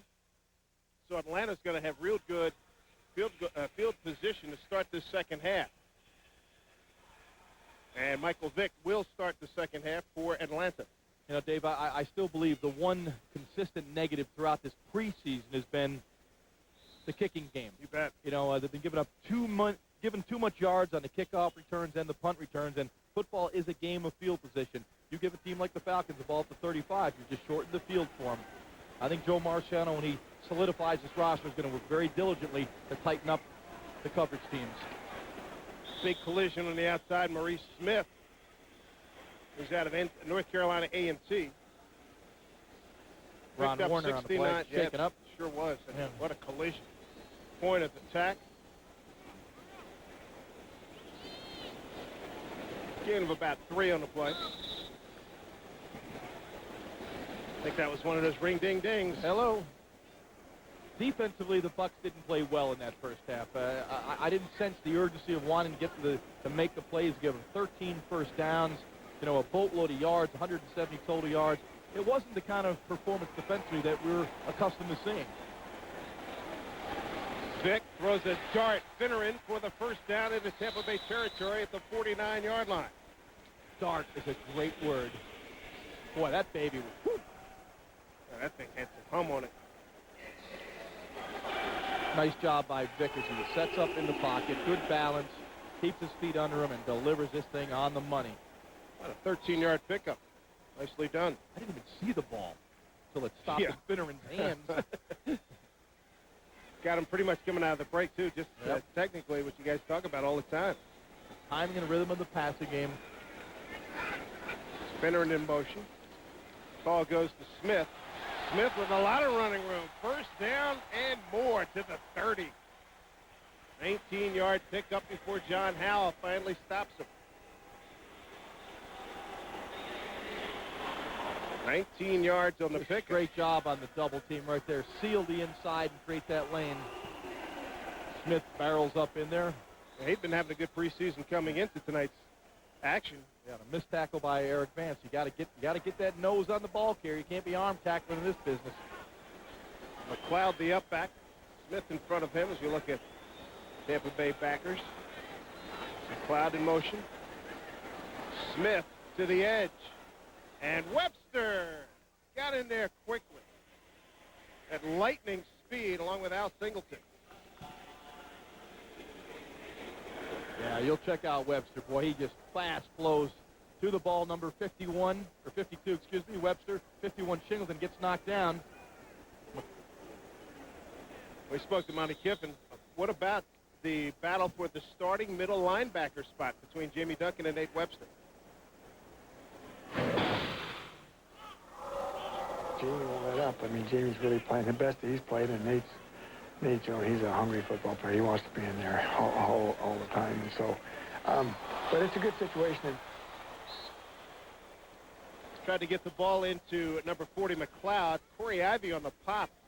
Ball was up for grabs there after the tip. We've seen our share of tip balls this evening. Yeah, again, was a situation where Michael Vick, with all that athletic talent, didn't read the coverage. You had the corner roll up out here, and he's going to stay there. The back's going to come out in the flat. Michael's got to know that corner's out there waiting for it. You see the throw. Boy, that's a headache right there. Now the ball's in the air, almost picked off by the Buccaneers. That's reading the coverage. You got to be aware of that. It'll take time, but I'm sure Michael Vick will someday get it. The light will go on. Empty backfield, 5 receivers, 3 to the bottom of the screen to Vick's right. Deep drop. A dart outside again. Good hit by Singleton on Maurice Smith. And I can tell you, these linebackers, when they hit you, you know it. I heard that one up here. Yes, sir. Boy, Alshimon Singleton out of Temple University. Going to set up a 4th down and about 2. Jake Arians is going to come in. One thing you got to be careful of right there is taking that inside rush. You know, the Bucs are going to open up against a mobile, athletic quarterback in Quincy Carter, the Cowboys, and you know you want to compress the pocket. call it the mush rush, just kind of collapse on the quarterback. You give them those open space to the outside, guys like Vick and Carter will take advantage of it. Arians has a 23-yarder to his credit, this one from 40. And it's good. A 40-yard field goal. Michael Vick with a big run by Maurice Smith, a 19-yarder, to help set that one up. Atlanta has extended its lead to 19-7 early on, third quarter, here at the Georgia Dome. Football League, he's announced his retirement earlier this week. A good-looking guy, and always one of the great interviews. He'll be a TV star. He'll probably be up here in the booth someday. No question. Working, having fun like we do, Dave. That's right, working with Tim Green. And right now, Joe Hamilton about to come into the game and talk to little Joe about whether he has a chip in his shoulder about being small and overlooked.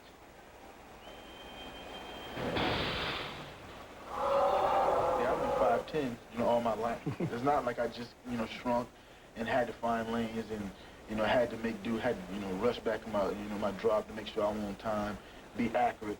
Those are some things that I made up for in my career as far as preparing, to be a quarterback that I am. Frank, young man, got to get an opportunity. How could you not be impressed with this guy every time we see him? Yeah, very charismatic. The players like him. And what I like most about Joe Hamilton, he makes plays. The last time I checked, they don't put your height and your weight in the stat sheet. They put your production down. And Joe Hamilton, wherever he's been, whatever he's done, it's been done at a highly productive level. Got a lot of friends here at the game. Played here at Georgia Tech. There we go with Jay Feely. Gets into this one really well, and Frank Murphy about 5 yards back, going to bring it out. 5-10. Angler thinks he's got an opportunity to get to the edge. Doesn't work. 12-yard line. He's taken down there. Tackled by Corey Hall, number 28. Frank Murphy working hard to make a play, but you got to run north-south. East-west at this level doesn't get it done. There's Joe Hamilton. Well, the Bucs got the first score of the night. Since then, it's all Atlanta.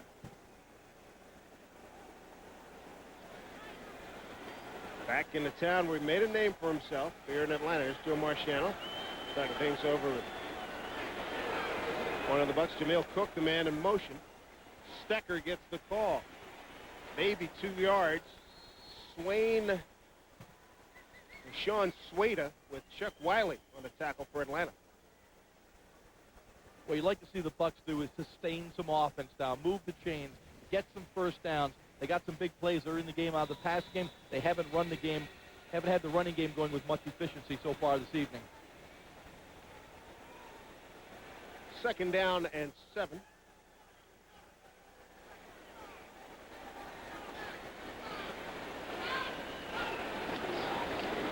Hamilton's first throw. Nice comeback, but dropped by Carl Williams. Coverage by Derek Vaughn, number 37. And Joe stuck that one in there. Williams did not come up with the catch. Off the play-action fake here. Stecker. Joe scans the field. What do you think Live arm, sticks it in there. Live arm, strong arm, he can throw the deep out. Yes, absolutely. Very strong arm. In fact, when I was breaking down his tape coming out of Georgia Tech in preparation for the college draft, I was very impressed with the number of throws he could make. The deep sideline, the square in, the post pattern, and the touch he had out in the flat and over the middle. Hamilton in trouble, keeps it alive. And surprisingly, there was not a penalty flag on the play. Chuck Wiley gets the sack, number 99. DeMarcus Curry moved quickly before the snap, so 3 and out for Joe Hamilton. Nowhere to go with the football. Cave that pocket in, scrambling around, just trying to get away from all those big hulking defensive linemen tracking Joe down.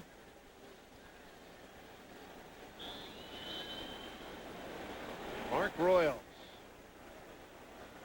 With his average tonight, 36.5. Got to improve the hang time. It's not been very good this evening. Another low liner. Gordon from the 47. Good head of speed, and the long snapper again. Sean McDermott, number 41, makes the tackle. Second time he's got in for a big stop on punt return. Yeah, Mark is putting a lot of pressure on his coverage team. Those are definitely returnable punts. They're low liners, and guys like Gordon, they get ahead of steam going. Boy, they're tough to bring down. Gordon, a terrific pickup, but Sean McDermott prevented damage on that return. 19-7 Falcons over the Buccaneers in the preseason finale. Did you know that through the Glazer Family Foundation's Cheering You On program, nearly 50,000 Buccaneer teddy bears and activity books have been distributed to children in Bay Area hospitals? More information, log on to theglazerfamilyfoundation.com. Buck fans wearing their Mike Allstott jerseys tonight. Mike, a couple of plays in the first quarter. That was about it. Thomas and McLeod now shifted into an offset eye. Eric Zier, and quarterback, replacing Michael Vick, a familiar face in the Tampa area. Former Buccaneer, and he throws it behind the intended receiver, Quentin McLeod. Because he had a taste of the turf. James Canada welcoming Eric back to Buckland. This isn't the Bucs locker room. This is the playing field. Second down from the 38. Zier's got Kozlowski in the slot to the left, and McLeod as the wide man. They hand it off to Thomas. Thomas brought down by Terry Jolly, number 66. And let's go back down to the sidelines and Doug Graber. What do you got, Doug? Well, the Bucs are really handicapped tonight. They only have 7 healthy defensive linemen. These guys, they're iron. They're there for the whole game. And I bet a lot of them wish, hey, Warren, we could use you tonight, big guy. Yeah, and I'll bet they're also glad Michael Vick is on the sideline. I don't want to be chasing him around all night. There's Terry Jolly, rookie out of Clemson, Fort Valley, Georgia.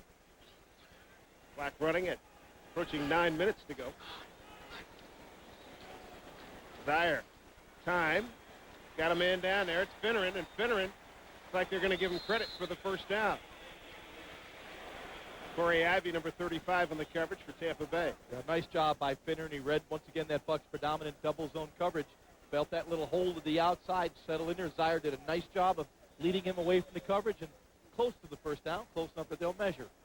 Did a nice job of throwing right there away from the coverage, just that little seam right there. Well executed by the Atlanta Falcons. Eric Zier is one of those quarterbacks, if he has the people around him and the protection, he could be very, very effective. He's not the kind of guy that's going to improvise and make a lot of plays by, beating you with his legs and a big gun of an arm, but very intelligent, reads coverage well. If he has the components around him, to be very effective. I think the ball short of a first down. 4th and 1.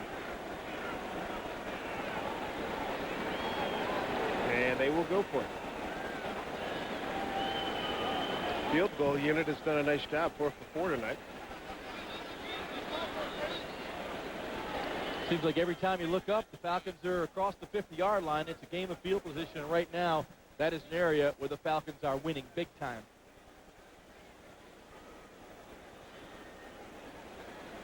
Michael Vick, 4 of 8, 37 yards, and cap on tonight. Yeah, I was going to say the cap on means he's done. Normally.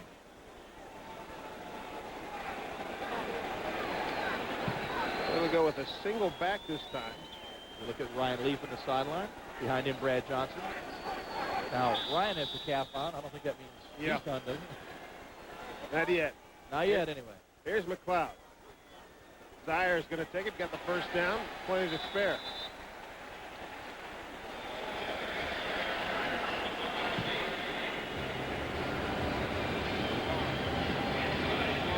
And just wedge that baby right in there. Trying to get a couple feet. Zier does a good job of getting down. Who was it when you're in your days? Who was the toughest team to do that against? Every team. I hated that play. Okay. I got to tell you, Dave, I hated that play because everyone piles on top of you. Guys on the bottom trying to rip the ball out of you. They elbow you, step on your hand. All those things. Just try to nick you any way they can. Good run by Thomas to get to the outside. He missed the initial penetration. As Darby had a shot at him. Webster brings it down. Dave, I actually had a play here, I guess it was 1975, going back a little bit now. Tommy Nobis was the middle linebacker for the Falcons. we're down at the goal line, and rather than, you know, run that drive play, I try to leap over the top of the quarterback sneak. Well, I scored, but Nobis met me at the apex of my leap. I think I had a vertical about 40 inches in, by the way. Yeah. And he drove me into the ground and broke my shoulder on a quarterback sneak. That's why I hated the play. Tommy's still in the organization here in Atlanta. One of the all-time great middle linebackers. Absolutely. Great guy, too. Out of Texas. Hated to play against him, but really loved him as a person. Zaire to the flat. McLeod's got it. Takes it back inside. Got the first down to the 14. It's a Buccaneer alumni day right now. Zaire to McLeod. 7-yard pickup. There's always a little extra motivation, you know, when you're going against a team that let you go. Well, this is not good now. Looks like the Warner's down on the play. Short-handed on the defensive line as it is. Yeah, number 93, Ron Warner, had one of the better sticks tonight. Can't have that. Looks like a hip pointer, possibly.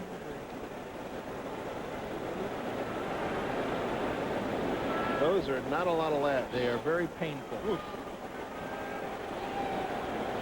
Of course, if you wear, there should be a pad right there. Yeah, good a point. Hip pad. Yeah. And, you know, the league does mandate that you wear all the proper equipment, but some guys, you know, they try to get away. They think they're faster, and, you know, they don't want to put those pads on. But, you know, that's how the injuries happen sometimes. The only guy, well, I would say the only, but I remember the first time I realized, looking at a picture, you know, Jim Brown never wore those. Take a look at the play right there. Ooh. That little stretch in the groin, too. Yeah, you got it. You know, defensive backs, you know, you're supposed to wear the thigh pads and knee pads. Yeah. I mean, they put, like, gauze in there, you know. Oh, I got padding in there, Yeah. in case the referee checks them out. They just don't want to have anything extra bulky on their body. Next time you're at NFL Films, look at some of the old stuff at Jim Brown. Running the ball for 12,000 yards with no hip pads. I'm going to dig some of that out on your recommendation. 19-7, Falcons leading. They're driving right now. 6:25 to go in the third quarter. Thomas, a little hunting and pecking. They didn't give him a lot of room to run. James Canada, number 98. First there to meet him. Webster. Mark Serco is there as well. Yeah, Nate's been very active tonight, pushing Jamie Duncan for that middle linebacker position. But even if he doesn't beat him out, is the fact that you've got two outstanding football players competing. It makes them both better. Consequently, it makes the team better, and especially the defense. Webster's 5'11", 225. Jamie Duncan 6'1", 238. Monty Kiffin's in good shape either way he goes, no doubt. Second down and 9 at the 13. Zaire is going to throw from behind. Down he goes. And that was Ron Warner. With a hip pointer and a limp, he makes the sack. Ron Warner comes from the backside. Yeah, your great job right here by Warner. Coming around the horn, a la Simeon Rice. Ephraim Salam never had a chance, number 74. Well, the one you got to do, you've got to move your feet. And Salam just didn't move his feet. If you don't move your feet, you're dead. He gave him an open gate, and Warner took advantage of it. Warner's played well tonight. 3 sacks this evening for the Bucs. You know, as I talk to scouts around the league, when they talk about offensive line, particularly those tackles backside, they've got to have quick feet. Out of the gun, Zaire. Looking for somebody. Gives it to Thomas Short, and Zaire's going to ran downfield like he was going to get a block, and Thomas got punished, getting knocked out of bounds. Terry Jolly, all 6'2", list him at 280. If you believe that, I got a bridge for you. But he unloaded on him. You got some costume jewelry in your trunk, huh, That's Dave? it. That's a good hit.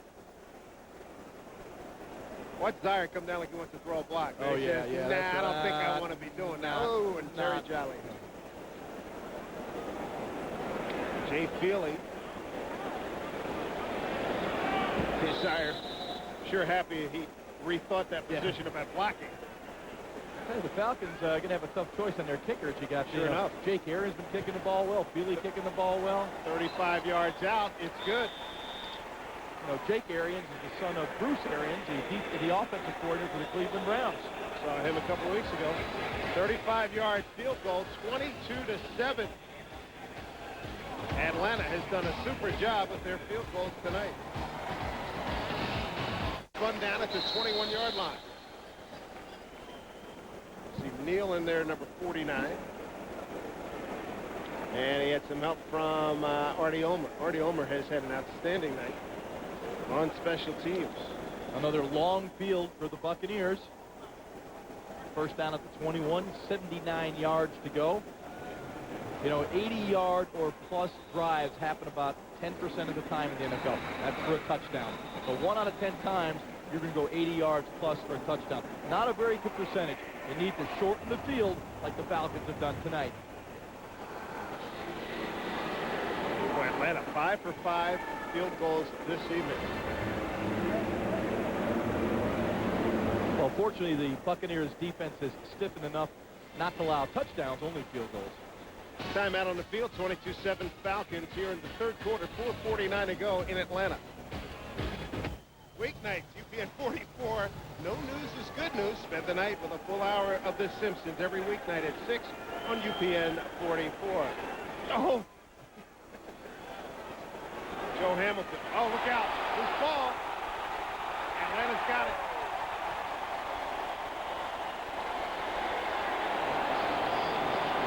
Number 93, Sean Sueda. He's in his 4th year out of Arizona State. Ed Jasper forced the fumble, number 95. This is starting to get ugly. Yes, it is. Well put. We'll take a look at Joe here. Looking to his right. Doesn't see much. Tries to go back to his left. A little move. Sueda all over him. Knocks the ball out. Little hands. Cause fumbles. So the scouts say. I believe you have little hands that are strong. You don't fumble. Yeah. 3 Tampa Bay turnovers tonight. 1 for Atlanta. And they try to get it outside.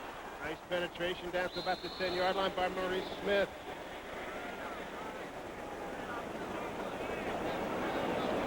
So not a bad place to start a drive, eh? How about the 14-yard line? The Falcons have played to the short field all night long. And when you're playing to a short field, you have your entire playbook available to you. When you're backed up, have over 80 yards to go, you're limited to what you can do. You never get in that attack mode because you're never in that attack zone. From the 11-yard line, Eric Sire, his 2nd series as quarterback for Atlanta.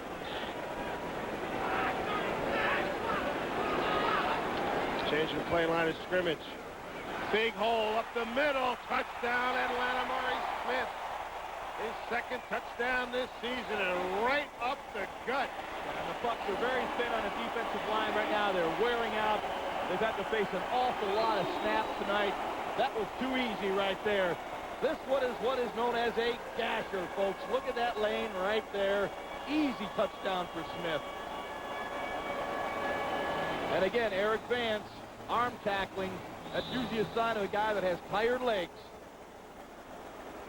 Made it real easy.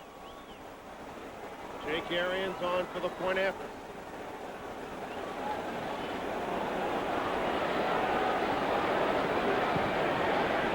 And it's good. 29-7. Atlanta, their 2nd touchdown tonight. 2nd touchdown at that end of the field. Anderson had a 6-yard run back in the 1st quarter. All Falcons here in Atlanta. What was your feeling as a player this time of year? You know, you never want to lose a football game, but if you're going to lose one, I know coaches felt this way, you want to lose the last preseason game. Now when they look at that tape and they make the corrections, they have the players' undivided attention because it's after a loss. And players have a tendency to listen a lot more after you get your butt handed to you. Well, Robert Kilo, 5 yards deep, takes it all the way out to the 24-yard line, so 29-yard return, one of his better efforts on kick return duty. As we look at the Time Warner scoring drive, here's what set up the score. The pressure by Ed Jasper, and Sueda recovers for Atlanta. And then Maurice Smith got a big hole. What size truck could you get through that one? I could have scored on that one. Maybe. 11 yards in a run, 2 plays, 14 yards, less than a minute. Hamilton, Stecker looking for somewhere to run, picks up about 3 going straight ahead. Well, for no other reason, the Bucs offense has to get a couple of first downs to rest that defense a little bit. They have faced an unbelievable amount of snaps here in the third quarter, and there's still 3 minutes and 20 seconds to go. And Tony knows he's really thin at that defensive line. This is one of those situations, too. You say, boy, thank goodness it is preseason. Yes. If you're just joining us, the Bucs very impressive with the first-team offense. There's the rushing number. First-team offense led by Brad Johnson came out in a shotgun spread formation, no huddle. Very impressive. Drove right down the field. And didn't score on that one because Johnson threw an interception, but the next time they got the ball, they got it back after another by a Tampa Bay pick. Offside. Defense, number 93. 5-yard penalty. Replay, second down. Hey, Dave, those two drives seem like they happened in July. Yeah. Seems like a long time ago. That was Paul Levine, as we've had all kinds of shifting personnel with the replacement officials tonight. And Brad put up some good numbers in the first quarter. First two possessions. Here's Joe. Got a man down there for a first down. Riddell Anthony to the 46.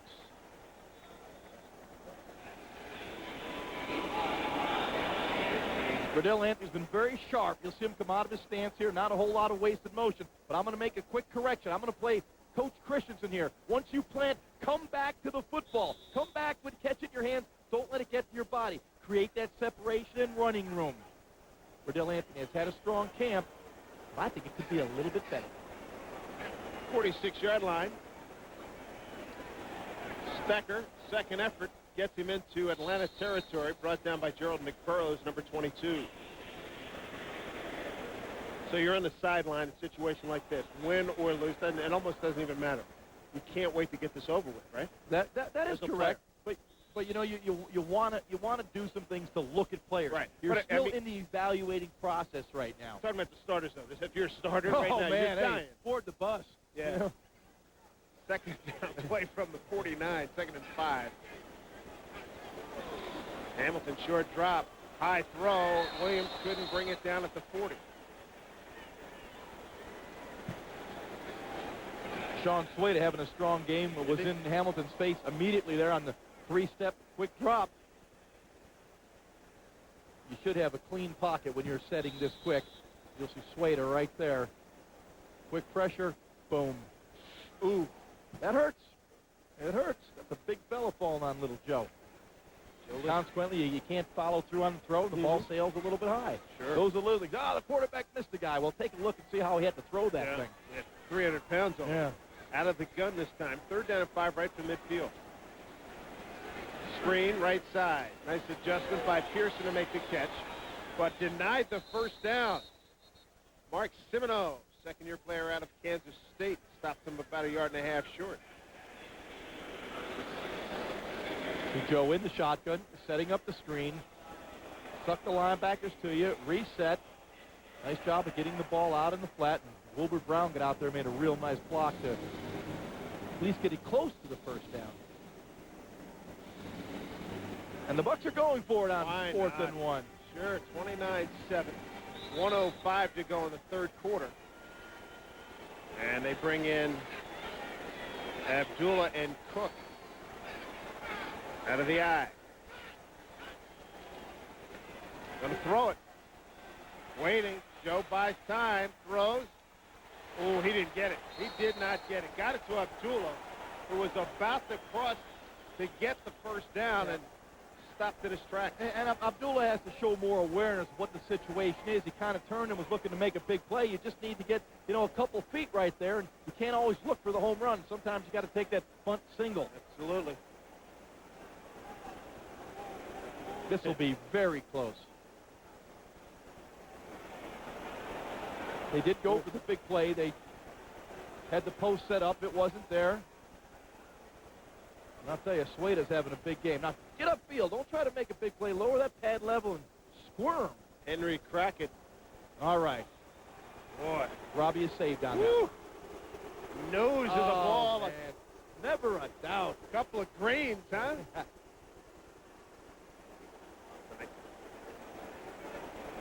We'll take a look at this from the sideline angle here.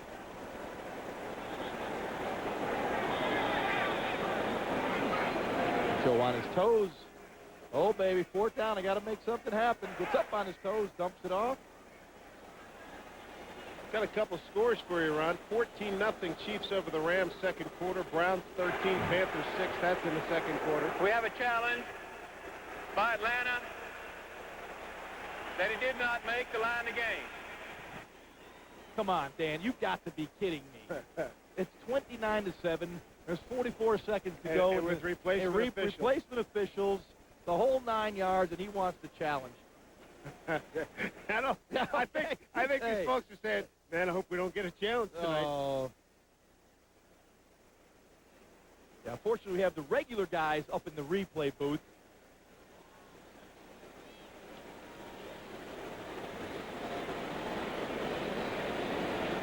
I mean, we really didn't have a good shot where we could see where this could be challenged with any indication or validation. Dan Reeves, the NFL's winningest active coach. 181 wins. Let's take a look at this again. We will see why Coach Reeves is challenging this play.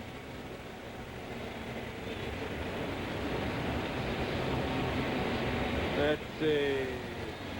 Oh, boy, oh, boy, oh, boy. I think he's got a now case. I know why. He's got a case. Now I know why he's challenging.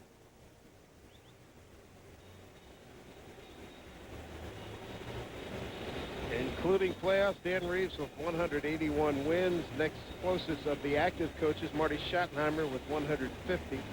George Seifert with 123, and Jim Mora with 118. Did you announce that the Chiefs were beating the Rams 14-0? Yeah. Old Dick Vermeil took his Chiefs back to St. Louis. Spoke to your old coach recently? Yeah, I spoke with him just last week. He's very excited about being back in the game. Felt he had an outstanding training camp in preseason, and you know he's got his guy there, Trent Green. Right. And he would love to have Kurt Warner, but he got second best as far as he's concerned in Trent Green. That's a real good division out there too, the AFC West. Oh, there's going to be some battles. You know, the Seattle team is much improved. Denver's got a light schedule and a very good football team.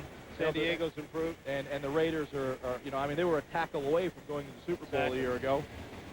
Shannon Sharp goes 80-plus on a couple of missed tackles. And, of course, Rich Gannon got knocked out of that game by the big Dukes falling on top of him. Got some numbers to run by. Brad Johnson, 5 for 8 passing, 52 yards, a touchdown, and an interception.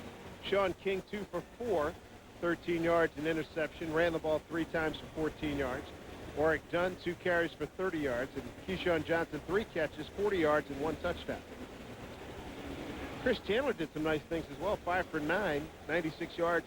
Did have an interception. All right, Dave, you make the call. I don't think he made it. After review, the ruling is he did not make the first down. First down, Atlanta. There will be no charge timeout. The system works. It took a little while, but it worked. And That is- Tony's going to say, hey, good going, Dan. Good going. Way to go. All right, you want to start this stuff? Okay. Warren, go in and get your uniform on. John, Lynch, get ready. Sap, Yeah, let's go. Yeah, where is Diamond Dallas out there? Get on in there, big fella. Take that leopard skin shirt off and go out and hit somebody. For real. Tony had a wry look on his face. Same expression. Same thing we were thinking. Like, are you kidding me? Up 29. Tony's not happy. Yeah, you got to be kidding me. All right. Well, basically, you got to protect yourself. You got to have somebody up in your coach's booth with access to the TV feed and say, hey, we need to challenge that. No quick. question about it. In fact, you know, hey, you said it. We saw it. I mean, it was a bad spot. I mean, they gave an extra yard on the play. He barely got across the 45-yard line. They spotted the ball at the 44, and clearly the system works. It was the proper call. It's just looking at the game, the situation it's in. I think Dan is playing this like it's the NFC Championship game. Mm-hmm. They would dearly like to get into another one. There's that Webster. Oh, you could just figure that one. Monty says, okay, guys, we're coming after you now. You want to start playing this way? Here we come. I got your challenge for you. You got it. Here we go. Here comes the challenge. Pick up Nate up the middle. Yeah, Eric's thinking, hey, thanks a lot, Dan, for that challenge. Here Nate it comes. Webster running free. Yeah. Just what you want. Hello, Eric. Hey, all right. You know, the tempo and intensity just went up a notch, Dave, because of that challenge. Second down at 16 at the 39. guys are competitors, all of them. Absolutely. Try to get it to the outside. Wow, nice play by number 93. How about Warner? Oh, they're jacked now. Yeah, that's right. Corey Ivy in there, too. Super play by Ron Warner. He took his blocker and drove him all the way into the ball carrier as we end the third quarter. Wow. Temperature being turned up just a little bit in Atlanta. The Bucs got a wake-up call. 29-7 Falcons over the Buccaneers. The fourth quarter forthcoming.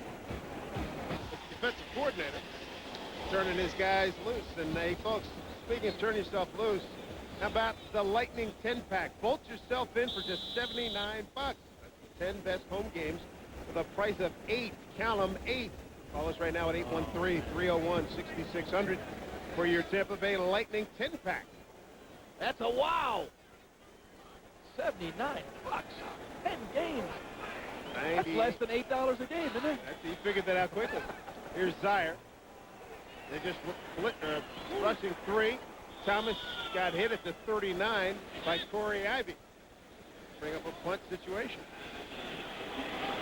I just loved watching Monty Kiffin during that last time out. I mean, that defense just went up another level. He was not happy that Dan Reeves challenged that stop they had. All of a sudden, he comes with the blitz. He gets fired up. He was in his defensive guys' faces. He said, hey, I know you're tired, but we got to get out there and make some plays. Very intense competitor. Now we'll see who can get fired up offensively. Chris Moore had a terrific 41-yard punt that in the second quarter that set up a 3-and-out, and then Atlanta was able to tack on another field goal for a 13-7 lead. That one goes out of bounds. Let's see where they mark it. They're going to say it went out of bounds at the 30-yard line. So that punt of 40 yards at Tampa Bay got decent field position. Time out on the field, Joe Marciano's crew. It's had a reasonable night on special teams. Nothing great, though. 29-7 Falcons lead the Bucs here in the fourth. Sim, Ron Jaworski, T.J. Reeves, and Doug Graber with you. And every weeknight, spend the night with friends. Twice a night, every weeknight at 7 and 10, only on UPN 44. Problem is, Dave, the Falcons are doing most of the shaking here this evening. Not quite a minute into the fourth quarter. Defense just got fired up. Can the offense match it? Straight ahead, Pepe Pearson across the 35 to the 36. Got to set up a second down and 4. This offense kind of reverting back to the Bucs offense of old, running between the tackles, the power running game. Boy, that's a nice way to relax at an NFL game. They'd love to see wins like this during the regular season. Yeah, well, don't count on it. Yeah. There are very few like this. Corey Ivy in motion.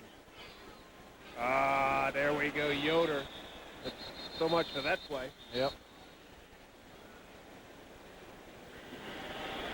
Todd out of Vanderbilt. A lot of Vanderbilt players in both of these clubs.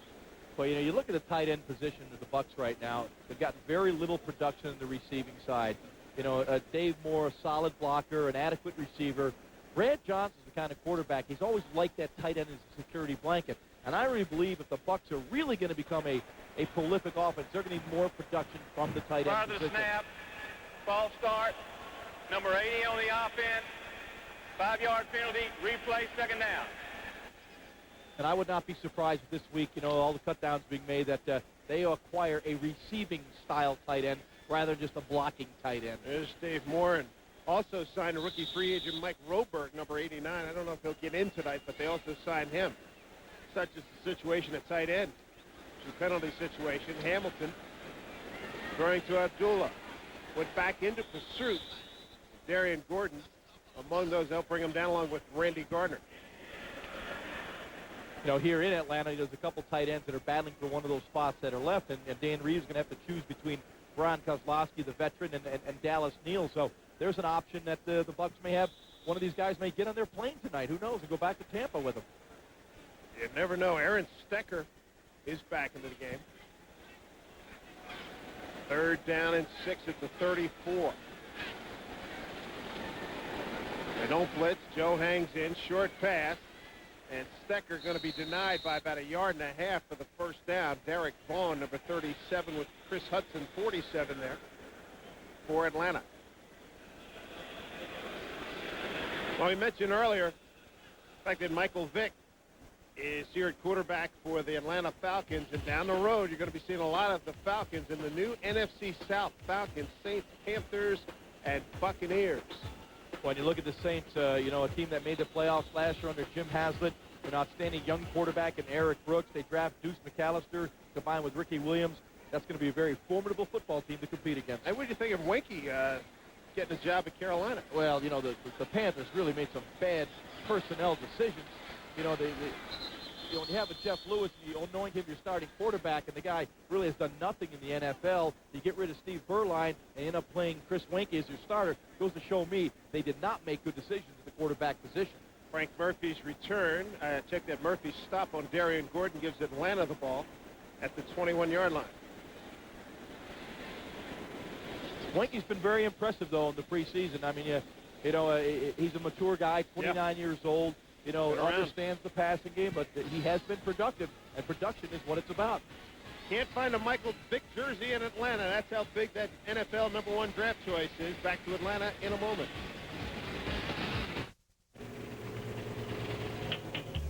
Yeah, that's right. I had my hair like that in 1971. My goodness. And that's more of the look now. A little bit more contemporary now. Buck fans with the long faces hanging in, though. Still whistling hanging in there. There we go. Come on. That's what they're saying. New quarterback is Doug Johnson. And Smith running hard. Maurice Smith has been very productive this evening. Doug Johnson out of Florida, second-year man from right in Gainesville, right there. You know, the one big Gator concern, country. the one big concern the Falcons had coming into the season was the play of their offensive line. And they felt with Chris Chandler back, the acquisition of Tony Martin coming back with Terrence Mathis, you know, you got Anderson. You've got a solid defense, excellent corners. You know, they felt they had pretty much the components in place. The offensive line was the question mark. They've looked pretty good tonight. Doug Van Gurion, line coach for Dan Reeves. Doug Johnson, former third baseman in the Devil Rays system. Maybe about a gain of 1 yard that time for Smith. Mark Cirqua, number 58 on the tackle for Tampa Bay.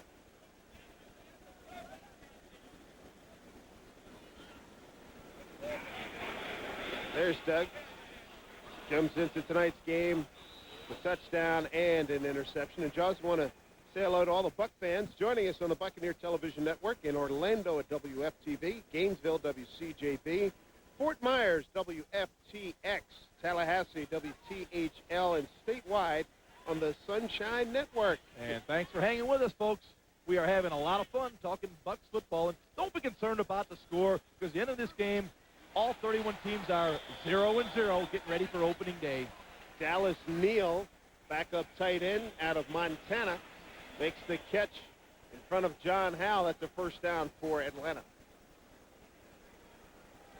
And Dallas Neal, one of those guys I spoke about a moment ago, him and Brian Kozlowski are in a battle for one of those tight end jobs here with the Falcons. But based on this catch, good hands right there. Even if he doesn't make it here in Atlanta, he may end up with the Bucs or somewhere else.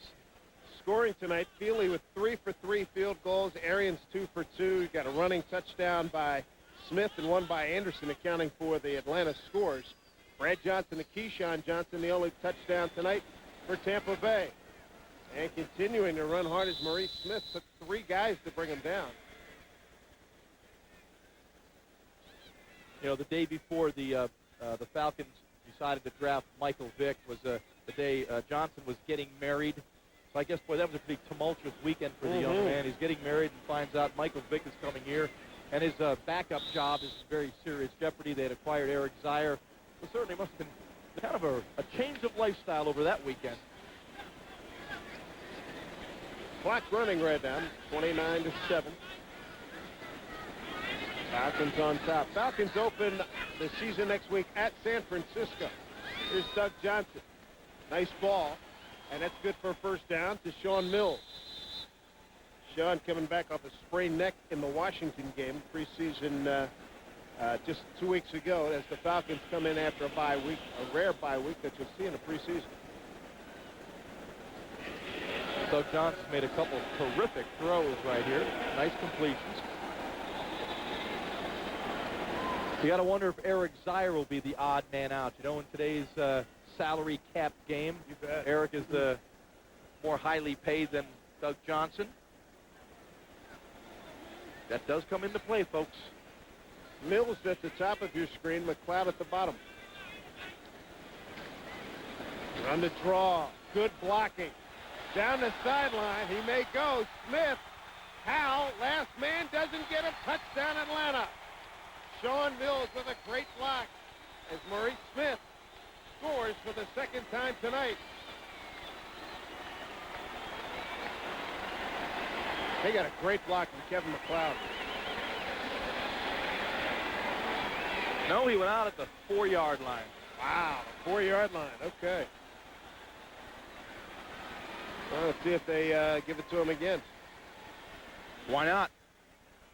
Point of attack here. It's been very easy against a tired Buccaneer front seven right now. Oof, good block. Boy, you're right about McLeod. Did an excellent job. Got Mark Circwell on that one. Just engulfed him. Sure did. Good stiff arm there, too. Boy, it looked like he got in clean. Yes. Up. I think they're going to... No, well, the question is, will Reeves have another challenge? Atlanta, their first team timeout. And Dan Reeves obviously has been told by his folks upstairs. Dan Reeves, I tell you what, he is intense in this ball game. He's working this one. Yeah, like you know what? Hey, mid-season. it's hard to complain about that, too. You know, I mean, he's, again, I said it earlier, he's trying to rebuild this organization, rebuild this football team, instill a winning attitude in them. You know, he's taking every game, every play like it's the most important one of the season. So just what you want to hear. You're a college official. Maybe you haven't worked in a while. And there's, 58 differentiations in the NFL as opposed to the college game. Let's take a look and see. I think he's good If for Smith six. stepped out of bounds. Okay. Good No, there. he's good. He's good. Oh, yeah, he kept that right foot in. That's a 6. Touchdown, folks. That is a 6 spot. And Dan Reeves probably realizes that as well.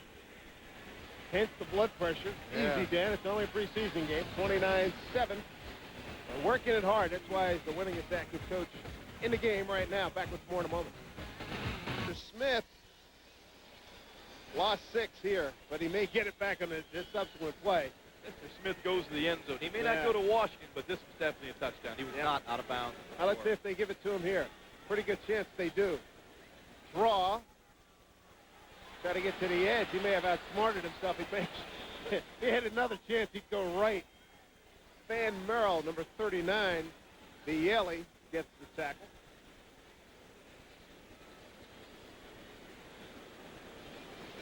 There he is, Smith. Yeah, Maurice, you're not going to get a whole lot of yards running to the outside like that.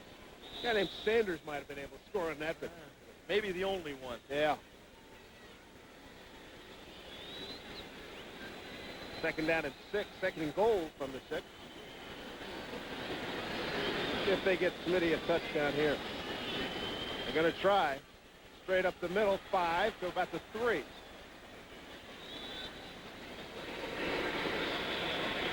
Buck front 4 looks very, very tired. They have faced a lot of snaps in this ball game.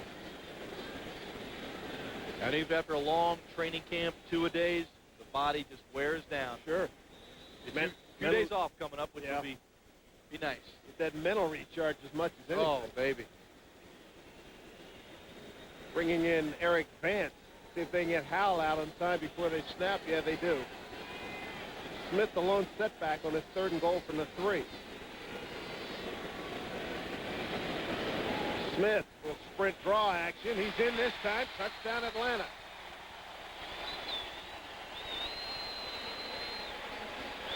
So second touchdown on the ground tonight and second in a row for Maurice Smith. 35-7. And they're already Buccaneers short on the D line, and now Canada James Canada is in distress and pain.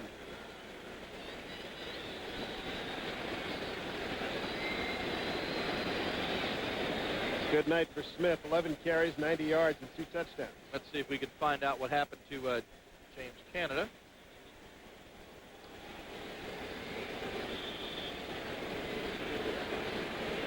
Where's Canada?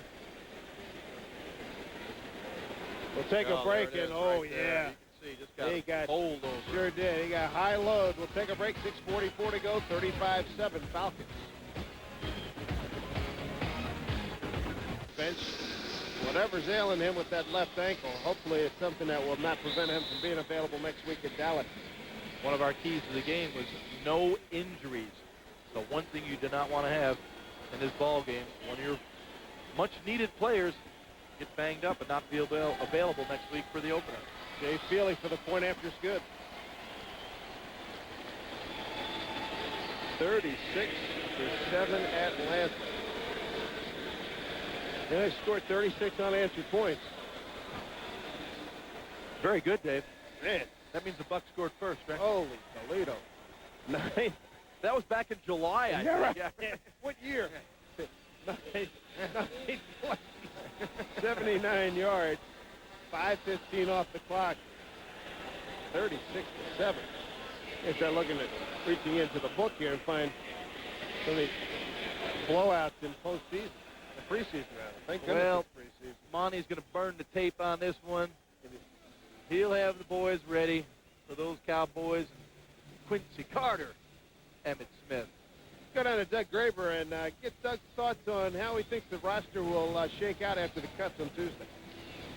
Well, you know, I've been listening to Jaws and Dave, and you're pretty much right on. I think, I think the Bucs are really going to be looking for possibly a tight end out there someplace if one comes up.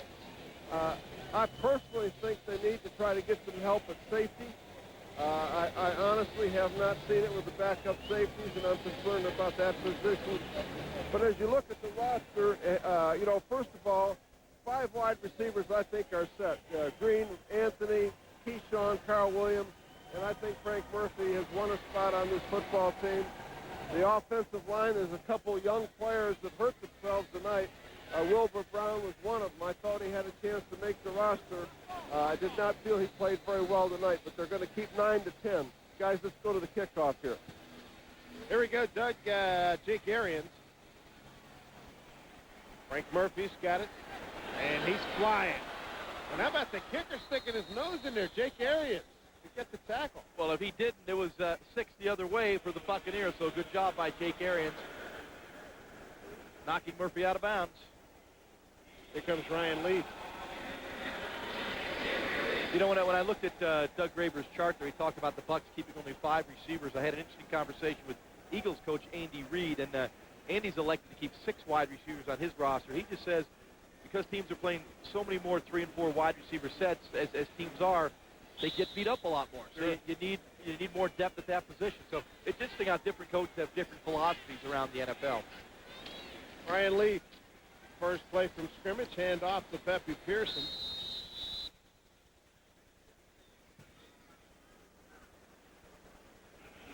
Well, Joe Hamilton's homecoming wasn't a very good one, but he certainly didn't get a whole lot of help.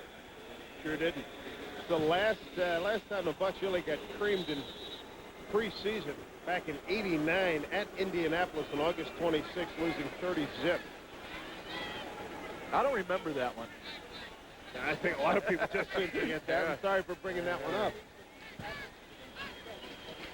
Second down at 5. Stecker trying to get outside. Good speed defensively. Ronald Flemings, a rookie from Texas A&M. There's Joe on the sideline. I think what you'll see from Ryan Leaf are a lot of handoffs right now. The real dilemma for the coaches here, what are they going to do with that number 3 quarterback spot? You know, you have Joe Hamilton, who's been very productive. You have Ryan Leaf, who's been kind of sporadic, but, you know, has that pedigree, as people like to talk about. But he also has the wrist injury, which came to prominence this past week. So it'll be very, very interesting to see how this quarterback situation works out. Clock runs at 5:20. Lead. Wow, there's a throw delivered. Corey Hall, rookie from Appalachian State.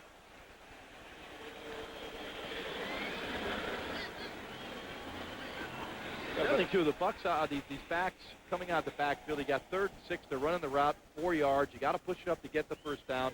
If he caught that pass, if Steckert caught it, he still would have been short of the first down. You got to have that game awareness when you're out there, and that's why these games are important for these young players. Darian Gordon, deep to receive the Andrew Bayes punt. Line of scrimmage, the 45-yard line.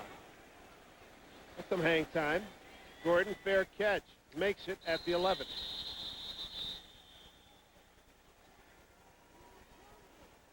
About 50 yards on that punt. James Canada being taken off the field. Along with Pepe Pearson. Pepe Pearson, who had a nice bag in his hand, probably a dislocated finger, it looks like. Chiromed injury report, your healthcare professional. That's always a bad sign. Let's check out some other scores in the National Football League on this final preseason weekend. Regular season starts next week. Niners lead the Broncos by a touchdown. Panthers have rallied to tie the Browns. There's a barn burner. Oh, Dick Vermeil returns to St. Louis with the Chiefs and 17-zip in the second quarter. Vikings rung up 20 against that vaunted Dolphin defense. Dolphins going to be a nice ball club. Yes, they can get some offense. We know what they can do defensively. Well, it's obvious that the Ravens own the Giants. Wow, 38-9. That was an afternoon game at the PSI Net Stadium in Baltimore today. I wonder, Mr. Sharp had been saying, hey, if we had really turned it loose, we would have put 50 on the board in the soup. Wonder how much he was jawing today. He's always jawing. That's what I said. I wonder how much. Yeah. That's right. How much is the question. Watch Hard Knocks the other day. They had one of the rookies did an imitation of Shannon Sharp. It was priceless. Heard it was fantastic. Yes, had everybody grabbing their ribs and everything. It's so good. I mean, the kid nailed him. He gave him his props. He was having a big laugh. 2nd down and 4. Big hole. Running hard is Rodney Thomas. That's right, the end of the season finale, Bucs and the Ravens.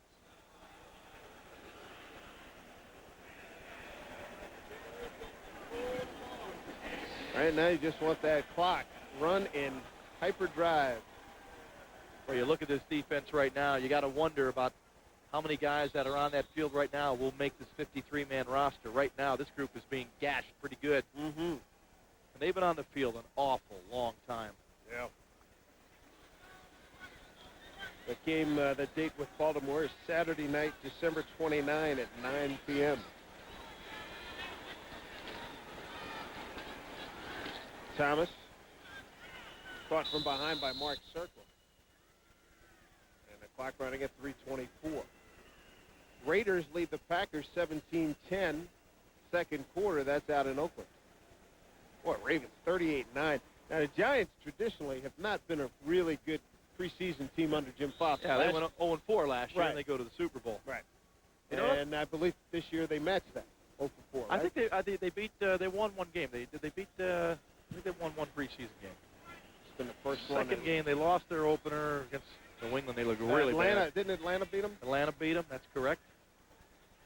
Jets beat them last week, and now the Ravens. And the Vikings continue to roll in the preseason. Yeah. Denny Green has that magic touch. Think he'll ever get over the hump? I mean, not till he does something with that defense. It's it's a horrible defense. Yet they win. Dr. Fraser Crane, he's listening. Weeknights at 7:30 and 10:30 on Fraser. Twice a night, every weeknight on UPN 44. You know, it's a bad defense, and they lose John Randall and Dwayne Rudd. Right. So obviously, he's rebuilding, that side of the ball once again. But he gets Michael Bennett to replace Robert Smith, and I think Michael Bennett will probably be the rookie of the year this year. I like him. Yes, I mean, quick, fits that style of offense. And you got Moss, and you got Carter, you got productive wide receivers. They just got to stop somebody. Yeah. Same thing, with the Rams this year. Exactly. Right. Pretty basic football here. Sluggo as we run out the clock and let it run at 2:33 to go. And I got to tell you, Judge, this has been an absolute joy. This is completing my 5th season during these Buck games preseason. I have thoroughly enjoyed it, as I always do with our crew. And it's your 4th year? Yeah, Been that's great. You said it right. It's all about the team. We got a great group of guys here. We have a lot of fun. The Bucs organization is just phenomenal to us. The access they give us.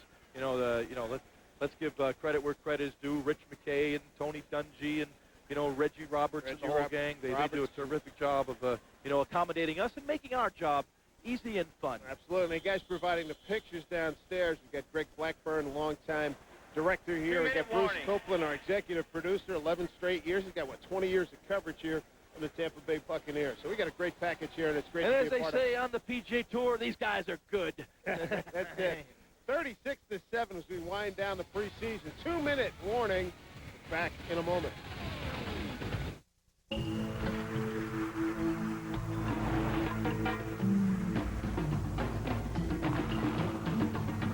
Introducing the next great Jeep idea, Jeep Liberty. Full of innovations and legendary capability. And now? Your eyes are fine. Nature has never seen anything quite like it. Jeep Liberty, incredibly capable, surprisingly affordable. How'd this happen? I said I wanted to go hiking tomorrow, not bring home sorrow. Hey. It's not even close. I heard what I heard. Do you have a cellular phone? Yeah? It's the static. Here, Sprint PCS built the only all-digital, all-PC